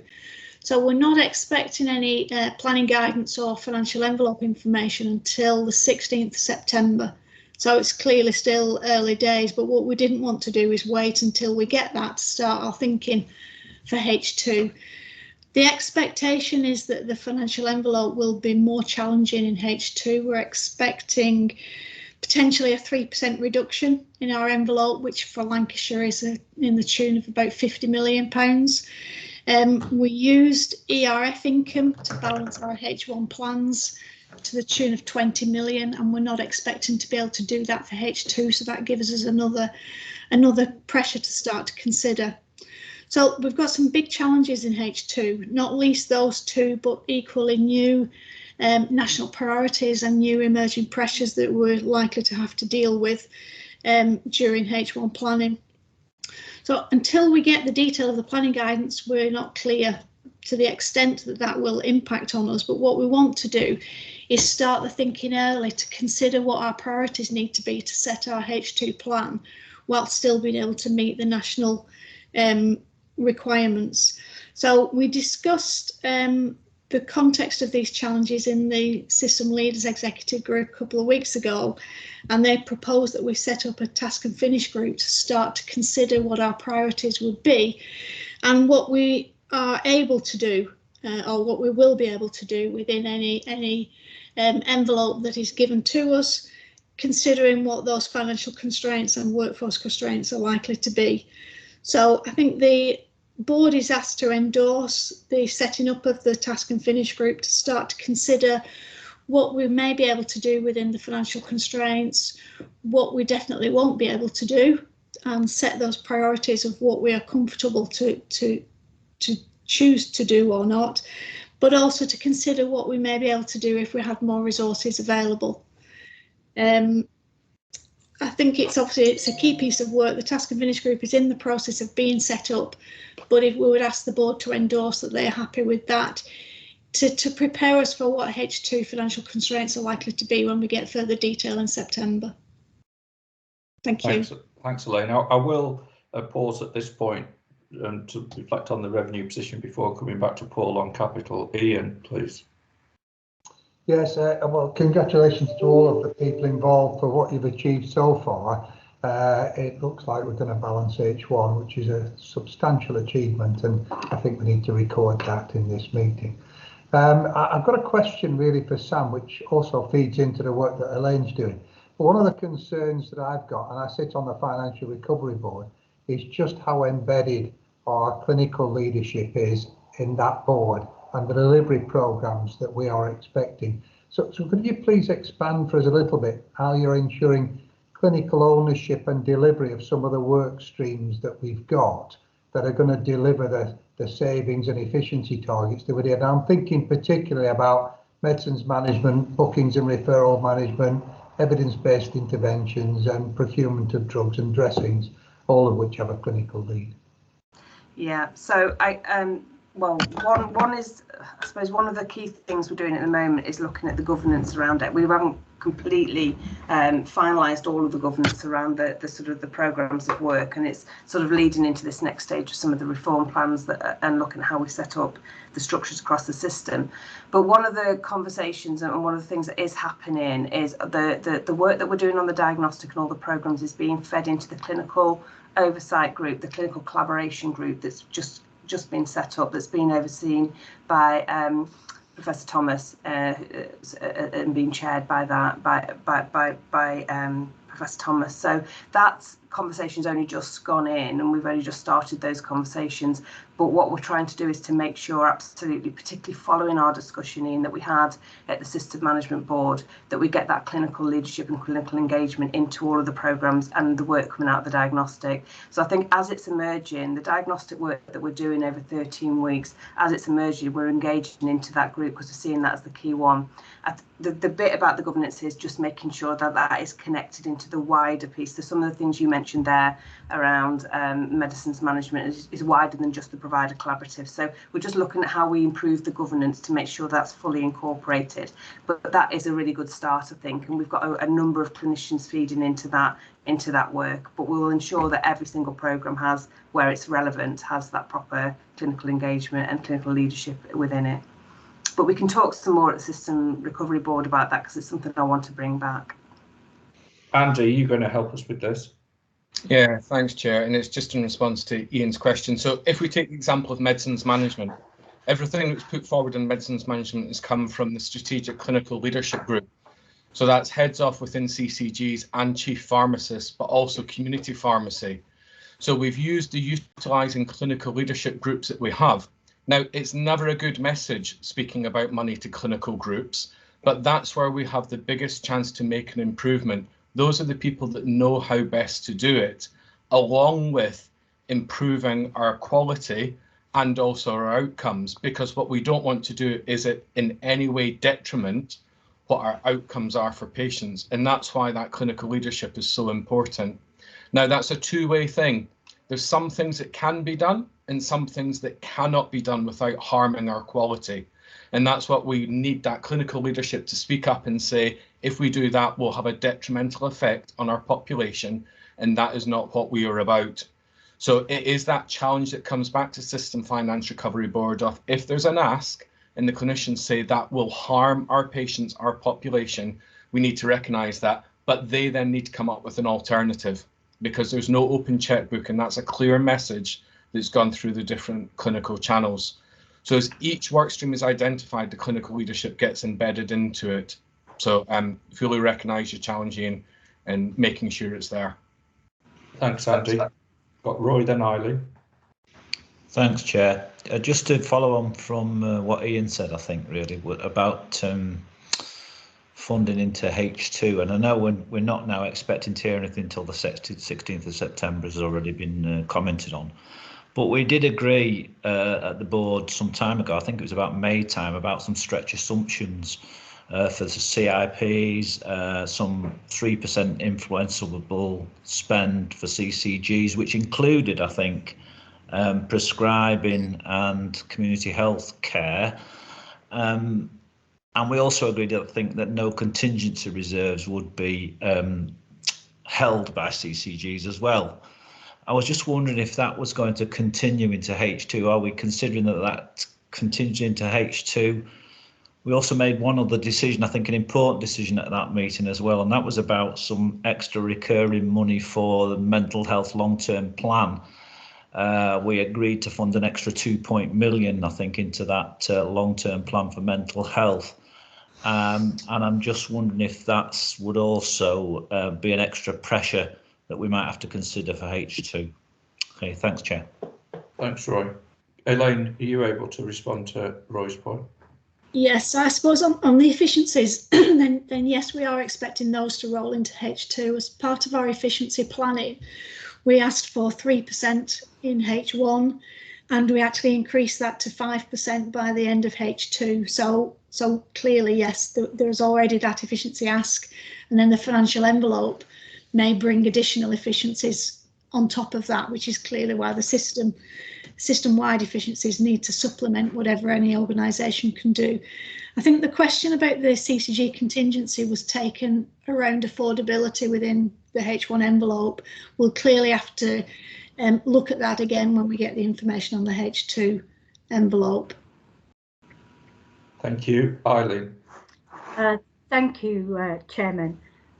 In the previous agenda item, we heard a great deal about prioritisation, and this discussion so far about finance clearly has implications for prioritisation. And I suppose what I would like to comment on is how can we ensure that that prioritisation noted in the previous agenda item, which really focused on the implications for practices for individuals, the populations we serve, what's going to be different for them. How can we marry that with this discussion, which you might articulate in a kind of more macro view of prioritisation? And, you know, is there any place to emphasise points made previously about the importance of communication and utilising that perspective that we know is being gathered by our colleagues in the voluntary sector, so that there is an attempt to broaden out these focus on two different areas of prioritisation, which include a kind of perspective of individuals living in the patch, together with how we ensure that things are, we minimise surprises. Let's focus on recognising there are no surprises, because if you minimise that, then that's a way of taking people along with you. Thanks, Eileen. Your thoughts, Sam? Respond. Yeah, I think, you know, I think one of the things that we're sort of trying to do and make sure that we're doing is that we're using data properly to inform the way that we're starting to look at this. And the diagnostic work that we're doing is starting to do that. So it's starting to look at some of the clinical benchmarks, population health, that type of thing that can bring us a picture.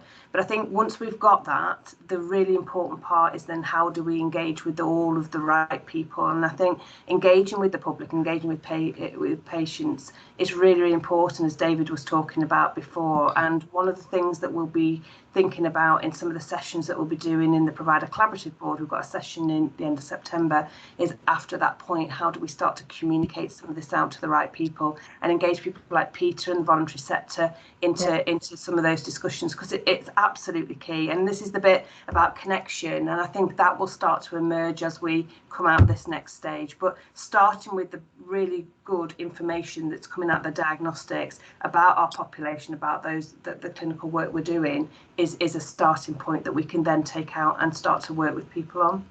Yeah. Is my view. Thank you. Thank you. Peter? Just a very short point, Chair, just relating to the issue of medicines management, and I really welcome the clinical collaboration group that Mike Thomas is going to pull together. It's, I think, the opportunities to spend money wisely in medicines management repeatedly get lost due to disaggregation of policies and different behaviours amongst different sectors, healthcare sectors within the system. Hospitals doing different to primary care doing different to community. So I think we do, and of course we've seen repeated attempts over years and years and years to make efficiency savings through medicines management, and they always seem to be undermined by different behaviours from clinicians. And I'm sure Andy will agree, if you don't talk to clinicians about money, what you should talk to clinicians about what their peers are doing and what's good evidence and good practice. And if you do that, and you can do that across the whole system, so everybody's doing the same thing, then I truly believe we can affect significant change in that. So really keen to hear about the collaborative approach to this. Thanks, Peter. Very good. Okay, so we await the knowledge of how much money we're going to have in H2. We've got all the pressures and priorities in our system that we discussed earlier this morning. We're going to have to fit those into the money when we understand where it's at, recognising also that we've a big deficit that we're still improving the reduction of. So I think that it's incredibly challenging for us to balance all of those things off. and we'll have to take a view in this board about the line of best fit between the financial pressures, the workforce constraints, the service pressures, and the priorities of service development that we want to take forward. So will it be next month, Andrew, that we can look at all of this in the round? I expect, David, that we would have quite a detailed conversation at the next month's meeting, albeit it'll only be a couple of weeks since the guidance, but it's an obvious agenda item for us to work with. And again, we'll be advising the board how long we have to submit that H2 plan as well. I can't believe it'll be very long. Thank you. Right. Paul, are you there just to take us quickly through the capital paper, please? Yes, thank you, Chairman. So very briefly, what this paper does is demonstrate the changes since we last brought the capital programme to the board, which indicates a small overcommitment of about 1.34 million. It also identifies a significant number of potential demands on either future capital or any slippage that we might see this year. You can see from the paper that at Q1 there was approximately £6 million worth of slippage. All organisations have indicated that they will spend that by the end of the year, but they have been asked to provide a detailed plan of how that's going to happen and a detailed forecast of the year-end position by the 27th of September, which will enable us to understand what slippage there may be in the system. From there, Chairman, I think we need to put forward a way in which we could utilise the criteria set out in the paper to determine what we need to spend the slippage on, bearing in mind whatever we use is likely to be a first call on next year's capital, because everything that's in this plan is deemed to be essential already, as identified in each individual board plan. But I think it's also important if we can put together that same group to start looking at what the future use of capital might look like. So, for example, Kevin touched upon it earlier about, are we able to identify any capital to enable us to deliver any of the recovery programmes, in particular against the elective recovery plan?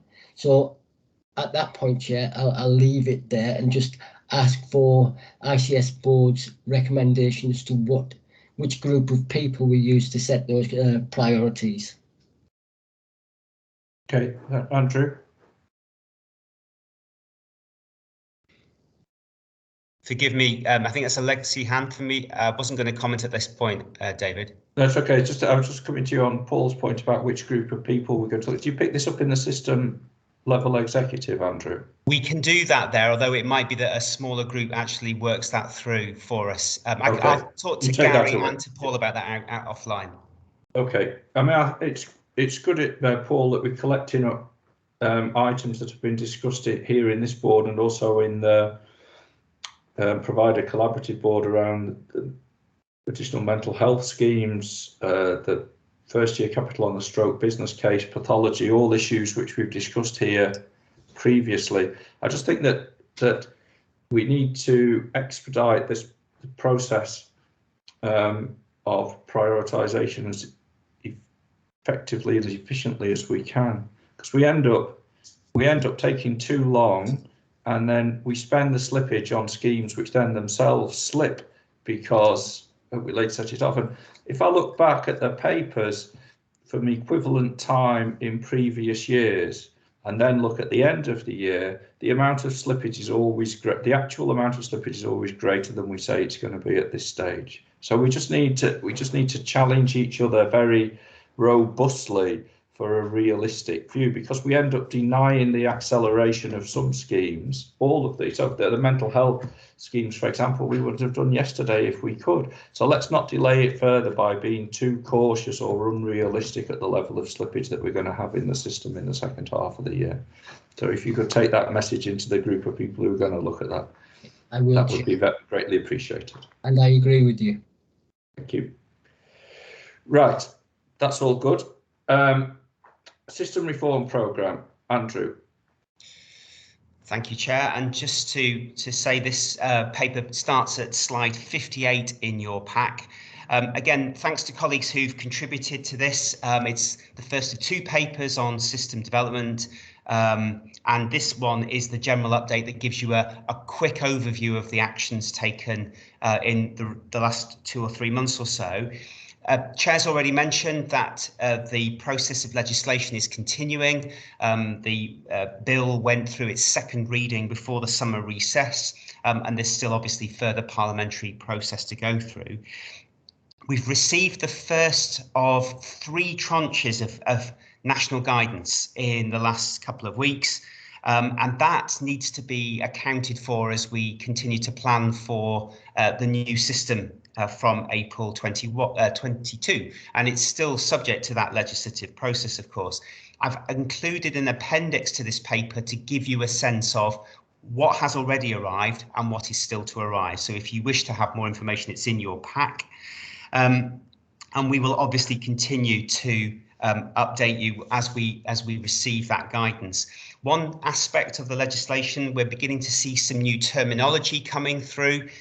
We've talked in the past about the NHS statutory body for Lancashire and South Cumbria that appears to going to be named an Integrated Care Board for NHS in Lancashire and South Cumbria, an Integrated Care Board.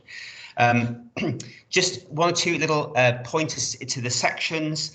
Section 4, we've confirmed some of the action now taking place where NHS England is choosing to delegate some of its historic commissioning functions to ICSs going forwards. Probably going to take a couple of years to complete all of that process.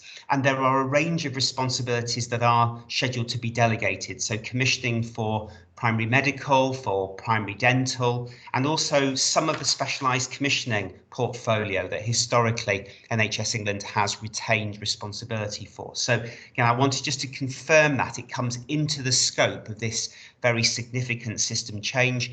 We have a project group working with regional colleagues established now on that basis. Section 6, again, we've said in previous meetings how significant this change is for our workforce, particularly those colleagues who currently work in the CCGs, in the existing ICS team, and to a degree in the commissioning support unit as well. So pleased to confirm that there has been the publication of a national HR framework since we've met last time. And as David said earlier, that's leading to both the appointment of executive positions going forwards, but also gives us a clearer sense of how we respond to the questions our staff are raising. And there are significant questions I think people want to feel some reassurance as we go through this next process of change. Section 7, want to draw your attention to updates there for the provider collaboratives, so both the NHS Trust Collaborative and also the important developmental work going on around a provider collaborative for mental health, learning disability and autism. So there's more information in your packs concerning that. And then just towards the end, confirmation that we're doing a piece of work on clinical and professional leadership, and we've already touched on the importance of that in the previous item. So here for information today, you will see more of this as the guidance comes through in our upcoming meetings. Thanks, Chair. Thank you, Andrew. Mike.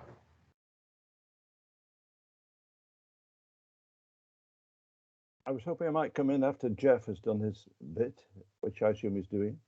Okay. That's fine. Jeff? Thank you, Chair. So we've got a paper today which is for information about ICP development. It describes what we've done so far, what we're doing now, and what we're planning to do. And overall, I'd like to assure the board that we're making good progress. And I'll detail some. I want to highlight some things that are in the paper. The paper includes an appendix 1 which relates to the dashboard we use in the ICP, appendix 2 which relates to the design framework that was published in the summer, and then a PowerPoint that describes some things that are happening at local level, which is quite interesting. So I'll run through that quickly. You're very familiar with the timeline where we were mandated to develop a strategic narrative in September. That was agreed in December.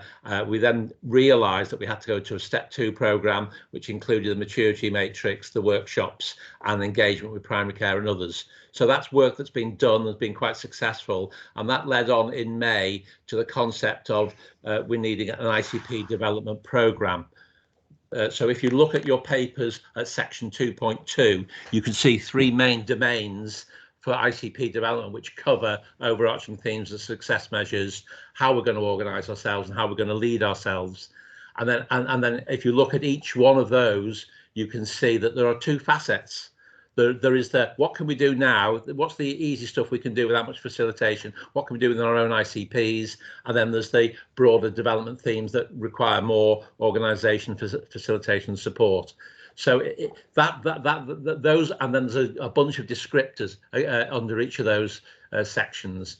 If you look at Appendix 1, you will see that is the dashboard we use within the ICP development group to measure how each ICP is doing against those. And generally speaking, people are doing well. It's a nice dashboard as well, so the programme directors have done well. It's easy to take a quick view, and I would say that generally speaking, the progress is good against those. And when progress hasn't been made, it's mainly been a timing issue where the DAG meets before an ICP board. So we're confident that we're on target with that. But we're mindful, if you go to the section 4.2 in your paper, you can see some of the broader things that have needed to be done as part of the ICP development programme, such as scoping, diagnosing, and now really we're moving to the delivery phase. And I wanted to just focus on 1 or 2 things there, particularly the governance options. Okay, so today we're not making any decisions about governance, but what's happened through the DAG is that we've taken the guidance from the design framework that was published in June, and that's Appendix 2, and we've looked at that and we developed a paper within the ICP DAG. When we looked at that in detail, it very quickly became apparent that you couldn't really choose an option without having an options appraisal. So again, the programme directors went away, developed an options appraisal, which included taking the guidance from the design framework, taking the guidance from our strategic narrative, and taking the guidance, taking what we said in our partnership agreements. So we developed that options appraisal, and we have internally measured those options against that. But it's not just about the ICP DAG, is it? It's about all of you. And so now that we've refined that paper to a usable format, we've now circulated that to the ICPs. So sometime this month in your ICP, you will have received that paper, and you will be asked to consider what you think about those options against that option appraisal matrix. And we're going to collate that in mid-September, so that the plan would be to come back with an almost, not a final draft, but an almost final version of that in future ICS boards, possibly in October and November, mindful of the fact that we don't feel we can ask you to sign off this proposal until we have a new chief officer in post. So that should fit nicely with the October-November timeline. So we're coming back to you with decisions around that. So at the moment, I don't particularly expect a big debate about that today here, because I'm expecting you to be debating it and taking it to pieces in your own ICPs.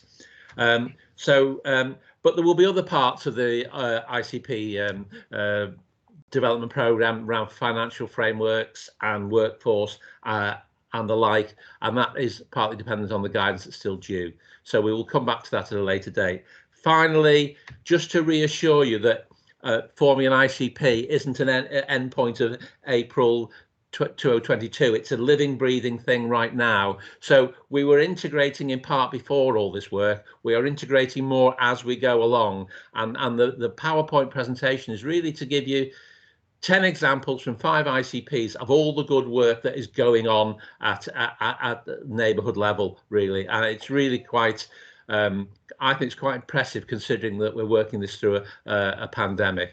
So finally, when we've dealt with any questions, and I don't know whether I'll be able to answer any of them, but there are recommendations just to note our progress, note the deliverables so far, and note the achievements in the neighbourhoods.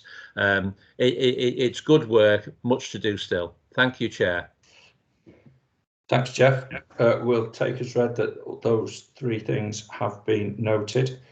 Some of the examples in Appendix 3 are just fantastic, actually, about the work that's going on. And again, when we link that back to the discussion we had at the start about the way the system needs to come together, I think it's fantastic work that's going. I've got Mike, then Ian, then Graham.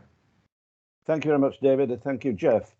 My big concern, like that of so many others in this group, and we've heard the phrases peppered around our discussion, is with communities and people and engagement. And I include in that the thousands of staff that we employ who are not necessarily in leadership positions, but really want to know what's going on. It's really good to see that in the report, the ICPs have agreed a communications plan, and that it is to be delivered in the quarter that we are now in.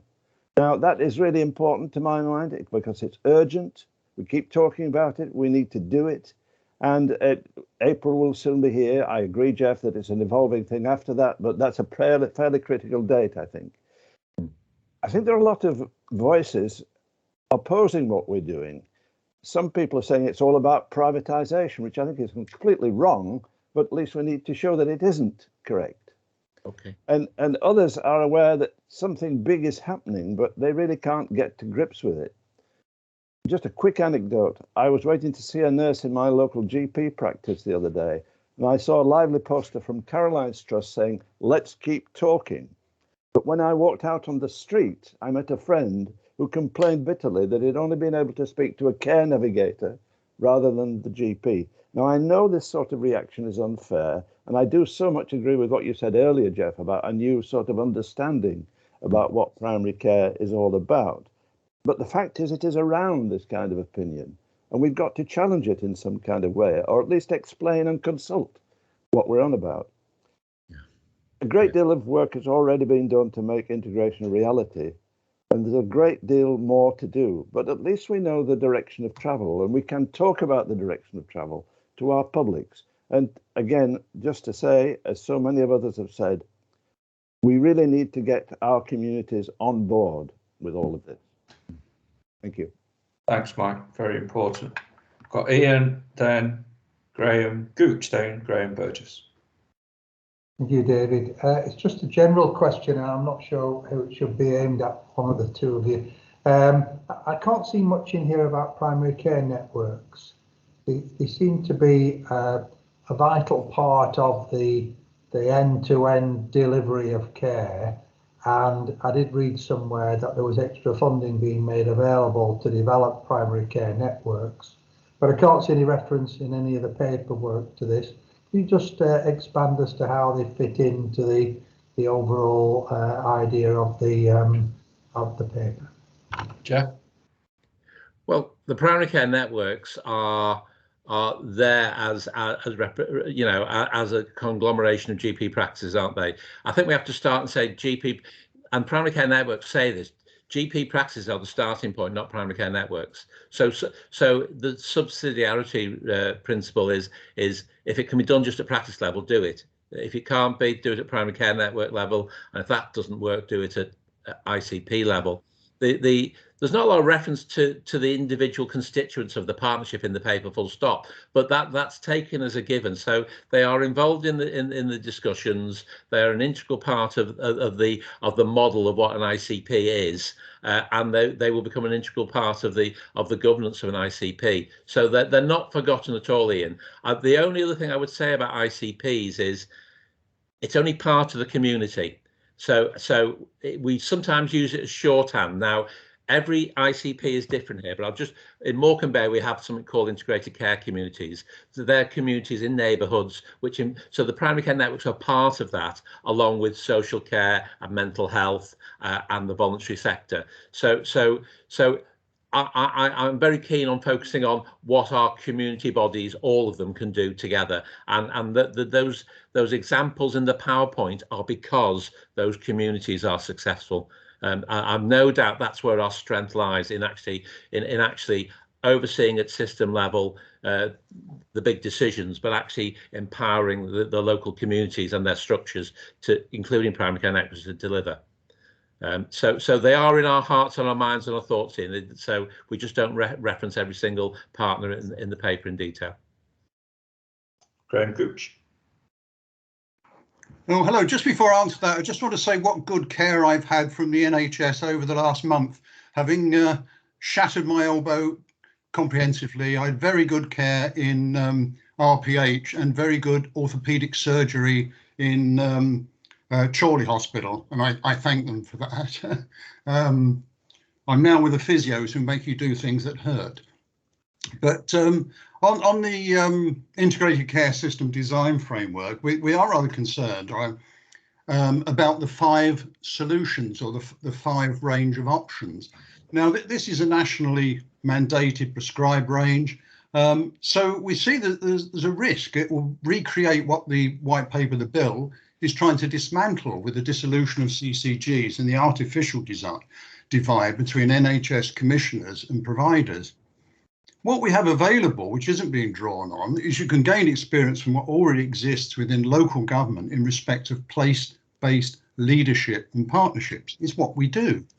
That way we can build into existing partnerships rather than trying to build on top of them. Now, the options, I must say, look and feel very NHS focused and led, and not reflective of this being a partnership of equals with a broader spectrum of involvement from other public sector organisations, such as we've seen during the emergency, the fire service, who do more than just squirting water on fires, the constabulary and community and voluntary groups. And these are all key to understanding and delivering at place, because these are the people in the place. Now, I think we need a wider based partnership board to look at layers of integration and partnership, health and care, wider community well-being, and to look at what we already have in those places. Now, there's a strong emphasis on delegated authority and budget in the descriptors, but there's a lack of clarity as to what responsibility and funding will be devolved to place, which I assume in this context is each ICP. Now, determining a governance structure in the absence of that clarity is difficult, and in the current system can mean progress is slow and decision-making protracted, because partners such as LCC will have to negotiate with 5 ICPs and then the ICS. Now, we do not want to build this into a reform system, but capitalise on our strengths of this last 18 months, which we've learned a lot. We've been able to work smarter and at pace as governance has been in place, but a lighter touch.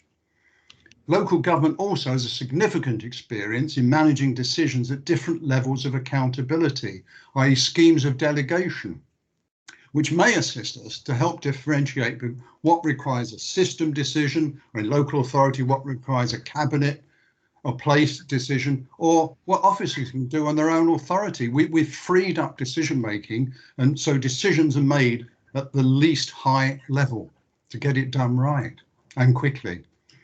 Now, it appears that the criteria against which the options are evaluated are focused more towards how decisions will be made. That is the governance framework, and less toward what decisions are critical in this reform system. That is, what I'm saying is, how do we collectively accelerate the delivery of improved outcomes for our population? I think there needs to be more considerations to public and democratic accountability. Look round at this meeting. I'm the only democratically elected person here on this board.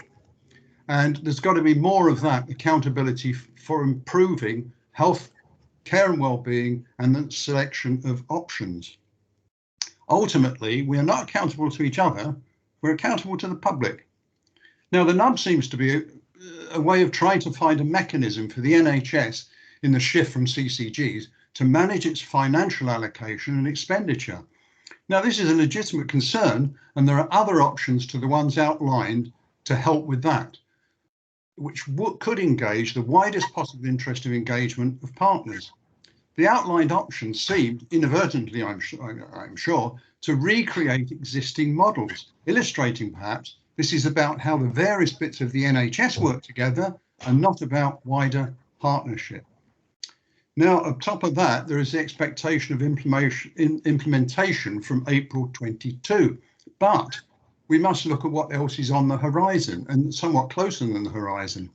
The Local Government Association Thriving Places report is due this autumn, as is the government's levelling up agenda. Now, that's incredibly important, because in this, there's the opportunity could arise for Lancashire to secure devolved powers and funding under the auspices of a county deal, which I understand the Prime Minister is quite keen on. Now, this leaves us to work out how we join this together to get the best deal for Lancashire and its residents. Now, the option of an NHS provider model, another option, has some drawbacks, including the risk that focus shifts entirely to acute activity and spend, at a time when, as partners, we need to progress our collective efforts and expenditure on bolstering community provision, i.e., as Louise said earlier, admission avoidance. The Salford model, I understand, has experienced some of this as a challenge. The evaluation scores appear to favour the option which supports something akin to a status quo, i.e. CCG governing body or committee, and I assume by implication, well, this will be an NHS delegated lead. Would it also be a risk to allow 5 different arrangements for each of the 5 different places? Now, there is another option.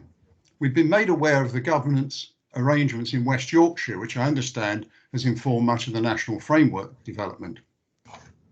Now, in West Yorkshire, it is recognised that the NHS, like local government, needs to live within its budget and have a mechanism for managing that process through the establishment of an NHS committee or board. Now, this is not the partnership board, but the place for the NHS to agree its budget and expenditure. The wider partnership then holds the NHS to account for delivery and for ensuring that there's no adverse consequence as a result of how funds are prioritised and spent. Now, in West Yorkshire, as in Lancashire, they call them place partnerships, which we call ICPs. Each place in West Yorkshire will have a dedicated NHS budget, and the local place-based partnership, our ICB, they hold the NHS locally to account, as place is where the services are delivered for the public. Now, some budget is held at system level for occasional things, I don't know, emergencies, whatever. The advantage of this model is that it recognises delivery occurs at place. It engages the widest set of partners, and that each partner at place is accountable to one another, including the NHS, on spend and outcomes with clearly agreed objectives. The West Yorkshire model has been at this for longer than Lancashire, so it's quite mature. The NHS has to report into a place-based partnership and also a system level for those aspects which are done at system level. This ensures a balance and not an NHS-driven model, which we are at risk of emerging in Lancashire as currently presented in the 5 options. If it's one to commend, I think, to have a look at the Yorkshire system, and it's one which we are in the process of outlining how this could work to benefit Lancashire. Now, the NHS, the ICS NHS body will want to agree with local partners the membership and form of governments that place-based partnerships adopt, building on or complementing existing local configurations and arrangements, such as health and wellbeing boards, which are already there. At a minimum, these partnerships should involve primary care, as someone else has said, providers leadership, local authorities, including directors of public health. You must remember that public health was moved from the NHS to local authorities, and that's where our directors exist. Providers of acute care, community and mental health services, and representatives of the people who access care and support, i.e. our service users. And I think that's very important. The ICS NHS body will remain accountable for NHS resources deployed at place level. Again, send the money to the places. Governance and leadership's arrangements for place-based partnership should support safe and effective delivery of the body's function and their responsibilities alongside wider functions of the partnership. Each ICS NHS body should clearly set out the role for place-based leaders within the governance arrangements for the body. Now, this is compatible with the West Yorkshire model and must allow partners and the public to ensure health expenditure is monitored at place in terms of ensuring it delivers the required outcomes and impact. The same applies to all other partners at place, thus achieving mutual accountability, transparency to the public. Okay, great. Take this into consideration in your further deliberations. Yeah, okay. I can answer some of this, and others may want to support the answers, maybe Andrew and David himself. First of all, no decisions have been made. Secondly, as you said, it's been given to us by the government, the governance framework and the design framework. So you know, we are very mindful of the fact that we must not get hung up on the governance, and actually what we must have is a system of governance that supports what we're trying to do. And that's part of your comments. I think your comments really need to be fed into the ICP, which you're part of, because that's the way we're collating the feedback. Not here today. We've put it out to all the ICPs for comments in all the ICPs. And we are mindful that others in local government have made similar comments. And that we might need to modify or have hybrid versions of the governance to best suit our purposes. So we don't want to get hung up on governance and not achieve anything. We want a governance that actually mutually supports all our ambitions in Lancashire and South Cumbria. So I think that's all I'll say, but others may want to answer.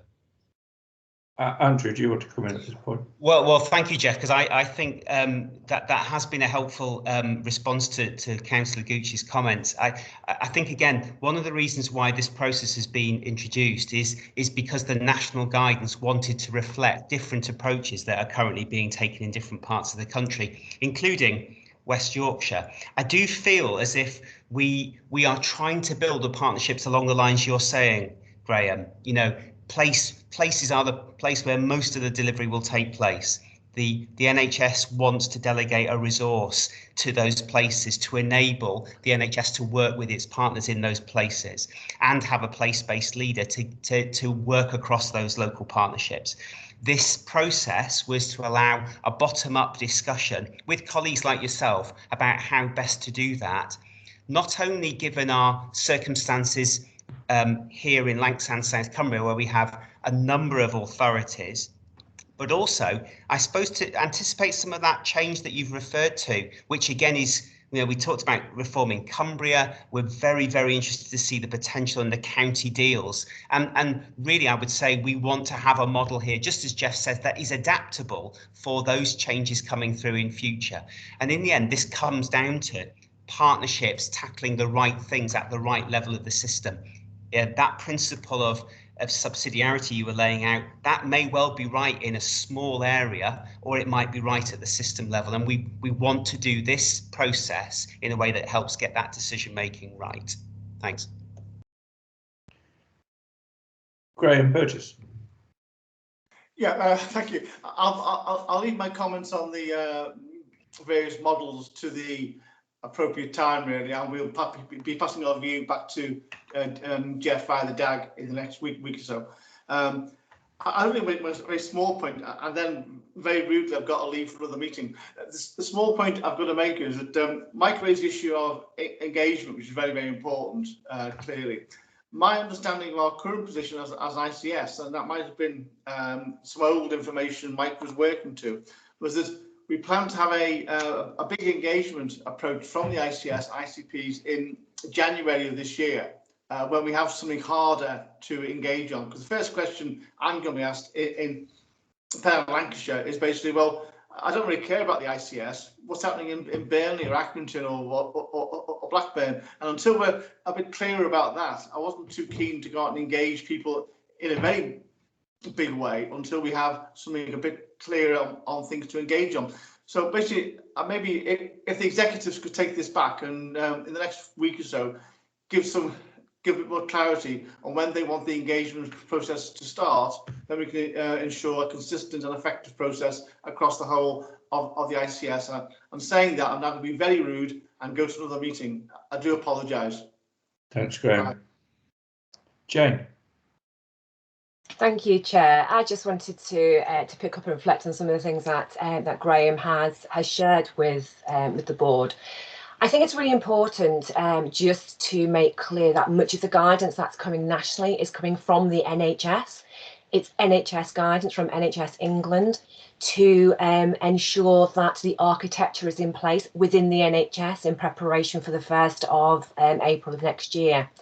And because of that, it doesn't seek to exclude the wider partnership, but it seeks to gain assurance that that mechanism is in place and the architecture is in place for the effective running of a new system from the 1st of April next year.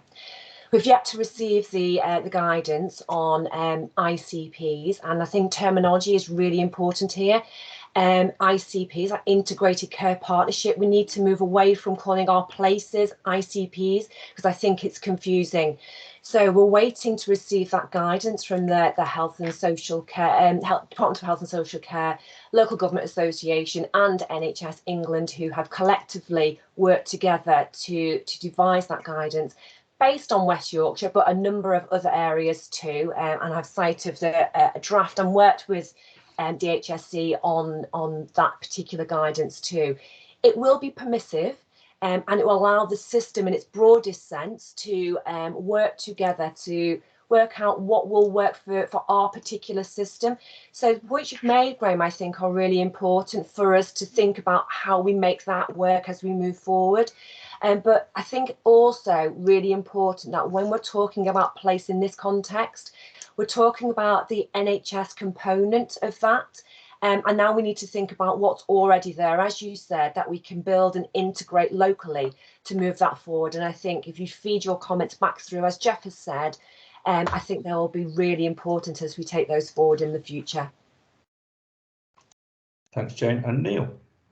Yeah, I just wanted to provide a bit of reassurance, really, particularly to Mike's point and to Graham, who I know is left now. There's quite a considerable amount of work going on across comms and engagement colleagues who are supporting Jeff and also the ICP programme directors. We have had a clear focus between June and October to have a real focus on our stakeholders and our partners. You know, we needed to get some of that in place before we really go out to members of the public, because they will kind of go to services and not get the same consistent message. So we are doing a lot of work to support Jeff. There's absolute focus on making sure that we do go out and have that conversation with our communities and our public, but we want to do it at the same time. We want to coordinate that. So, and we want to make sure that we're speaking consistently as well. So we are planning that. We're working with colleagues, not just from the NHS, also from local authorities and other partners who work in our ICPs as well. So we can give a bit more information of that in the future, but we are certainly joining that up across colleagues. Thanks, Neil. Okay, thank you all. One or two points I'd like to make in summary in this.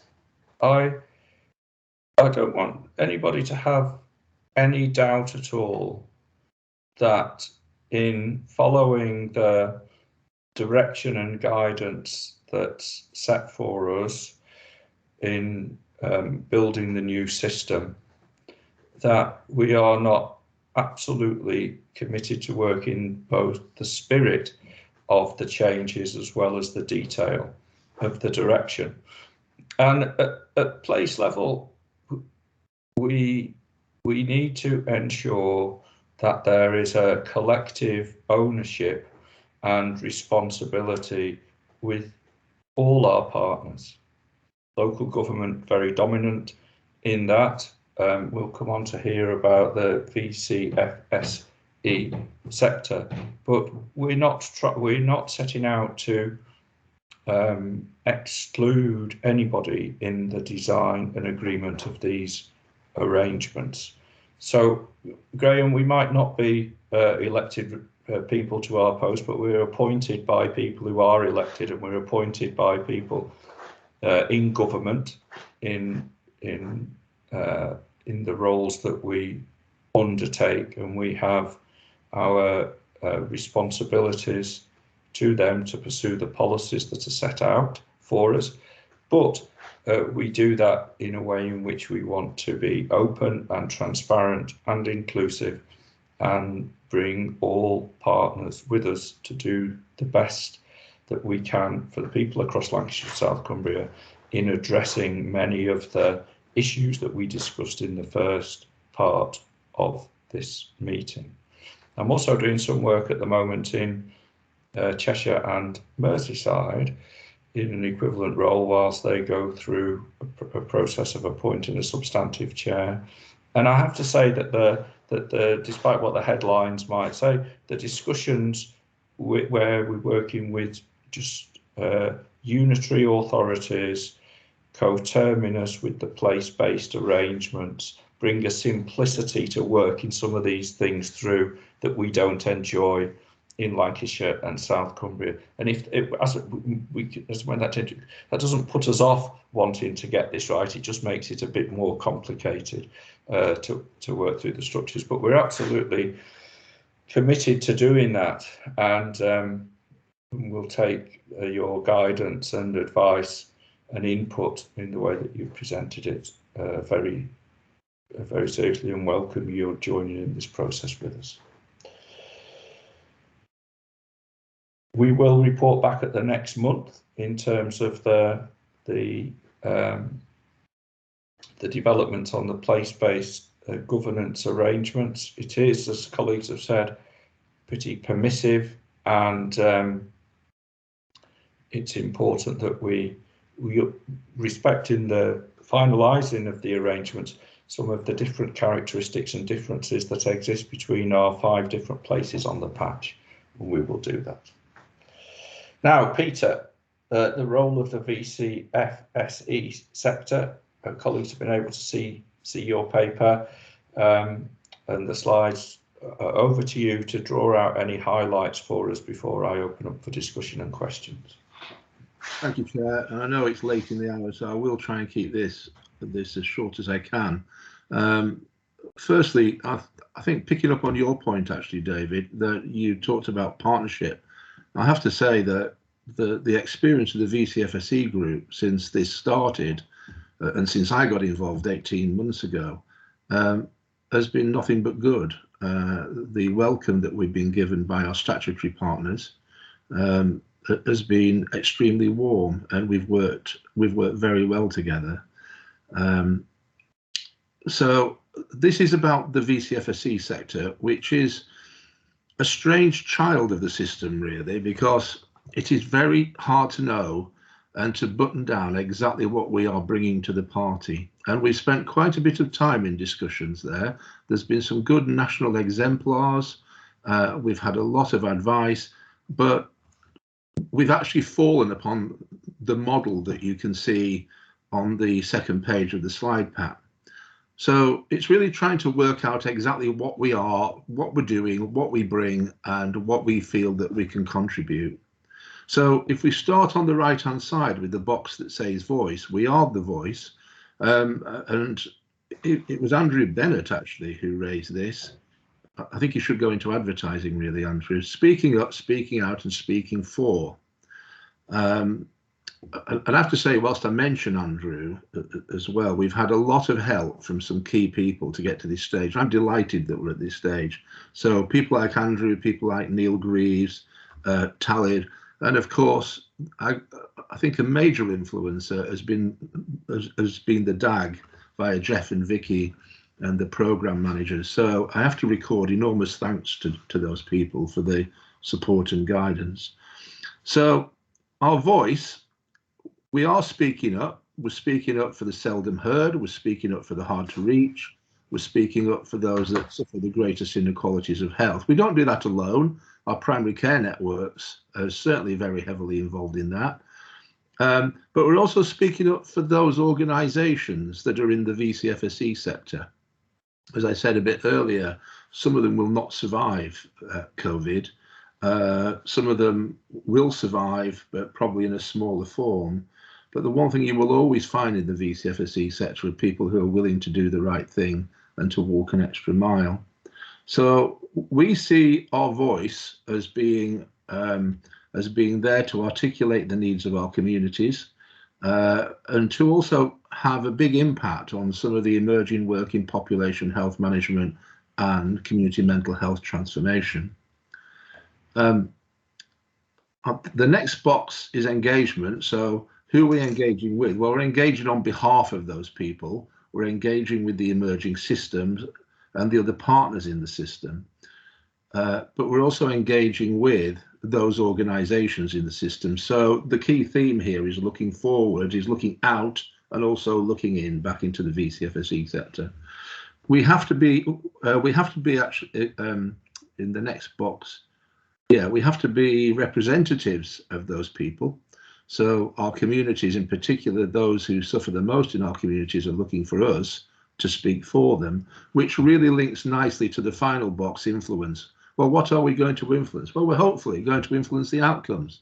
We will hopefully be looked at by the ICP leadership team as the element of ICPs that have that really intimate, detailed knowledge of the needs of our communities, working closely with our primary care colleagues. I think that's an absolutely vital duty for us. So that's where we are. We call this our 4 pillars model. It's been widely accepted, and it's not easy when you've got a group of disparate partners. It's so easy to take the path of least resistance. And what we've done is we've challenged a few thoughts and a few people along the way. And I think we've reached a position where we can actually nail down what the VCFSE is for and what it's going to do in the emerging systems. The next steps that we want to take is we want to get down into a more detailed level of granularity. And we want to do that on an ICP by ICP basis. We're going to need some help because there's ever capacity in the VCFSE sector is a problem. The alliance leaders who represent each of the ICPs have got full-time jobs elsewhere. And so we are working on fumes of goodwill in some areas. We have levered out some funding with the help of Neil and Andrew and Jane, of course. And we've just made an application which will come across your desk very soon, David, for a further 10K of funding to support our further development. So the level of granularity we're looking for is the who, what, when, how and where. And we're drawing those plans up at the moment. We have undertaken them to take those plans to the next DAG on the 20th of October. Whether we'll achieve that, I don't know, because we've had the silly season of August where people disappear for long periods of time. But we can see so many opportunities here. And it's a question of working in partnership, because transformation's hard, isn't it? It's really hard. It requires huge levels of energy. It requires huge levels of consistency of energy, because people flag. We've seen that everywhere. And so working with our partners is going to be the right thing to do as part of the ICPs. And I've also encouraged the teams just to get on with it. So we have population health management work going on. We have the community mental health transformation program. We've worked very closely with Caroline's team there, and in fact I'm chairing the project team coincidentally. But we're already identifying how the VCFSE can actually take up some of those key activities to improve our sort of mental health services in our communities.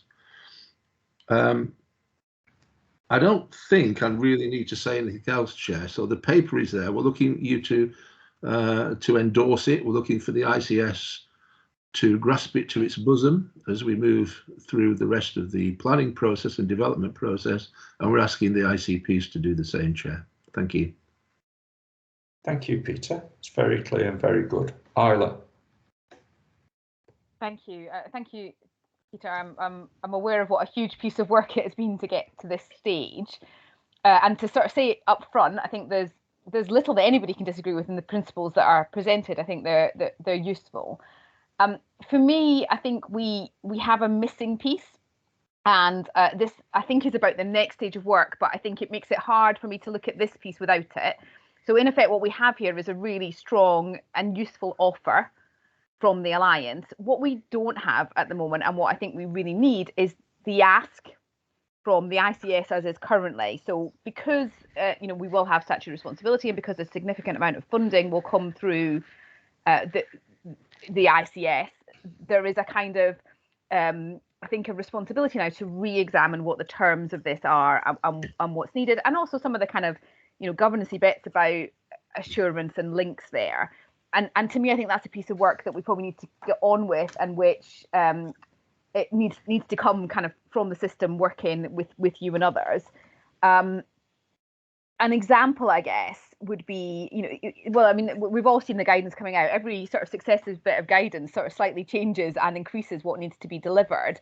And some of those kind of emerging guidance, and, you know, more to come, I think are not fully represented yet in what we've got here. And that's, you know, the nature of timescales, I guess. But for example, you know, there's great stuff in there about unheard voices. But I can't see from this how the membership of the Alliance, for example, allows us to do that yet, or what the plan is there. So if we think kind of very narrowly, even in terms of protected characteristics, I think it's a piece of work to do there about how that is, how that representation works. So very much welcome this piece of work. I'm very conscious of what it's taken, but I think there's a significant piece of work to do next to kind of marry this offer up with the ask in advance of that kind of statutory responsibility landing. Thank you. Yeah, thank you. Jeff? Thanks, Chair. I just want to again endorse the paper and agree there is a funding issue which needs to be discussed another day. And just to say, if you just look at the 10 slides in my last presentation about what's been done at local level, you can see so many of those projects depended on the involvement of the VCFSE. The business case, I'm no finance guy. I can't manage my money for toffee, but I think the business case for funding the VCFSE is a no-brainer. Really, it's always a cheap option, isn't it, Peter? So and a worthwhile one. So thank you. Thanks, Jeff. Okay, so Peter, the ICS will endorse the process, and I think in terms of next stages, taking on the point that Isla makes about now how we as a system develop the ask and how that shapes the work programme going forward is the next stage. Yeah, thanks very much. Thanks, Chair. If I could just say a quick word. I agree with everything Isla has said. Where I think the magic is going to happen is in the ICPs. That's where we're going to develop the ask, because the ask will be different from ICP to ICP depending on the characteristics of the population.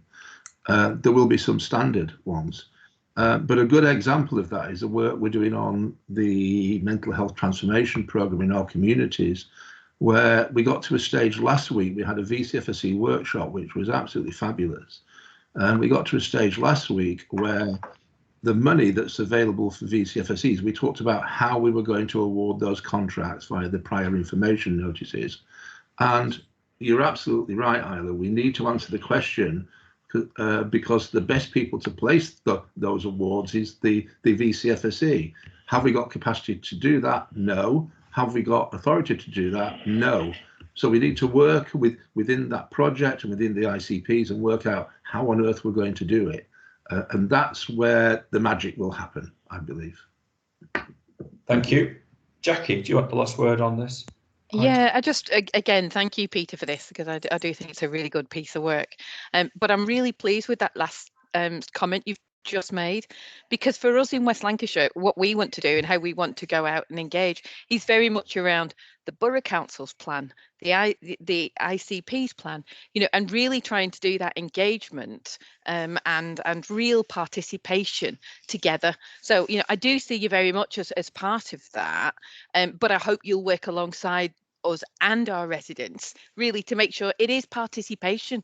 You know, it really is meaningful engagement. So yes, I welcome this, but let's focus it particularly in place. Thank you. Yeah, agreed. Thanks, Jackie. Very helpful. Our final item for today then, the new hospital programme Q1 report. Jerry, colleagues will have read the report. Anything you wish to highlight for us? Thank you, Chair. Just three very quick points. One is just to emphasise the level of communications and engagement that we're now doing with the Case for Change over 20,000 interactions via the big chat, supported by radio interviews, engaging with our MPs and working closely with Healthwatch. Second point is just to highlight that the framework model of care referenced in the report has now been approved by the Strategic Oversight Group, and we're now working closely with the new Clinical Collaboration Board to take forward that framework as part of the wider provider collaborative. Final comment is just to advise the members that during September we will be publishing the long list of options with regard to the new hospital programme for people to consider and feedback their views and thoughts. And I'm happy to take any questions. Chair, appreciate that time is now tight. Any points? It's very self-explanatory paper and explanation from Jerry. Thank you, Jerry. Excellent. Thank you. There's a number of items that have come up in our discussion today that clearly will feature into future board meetings. Any other input to that colleagues wish to make, please contact the office outside of the meeting. I've not been notified of any items of any other business.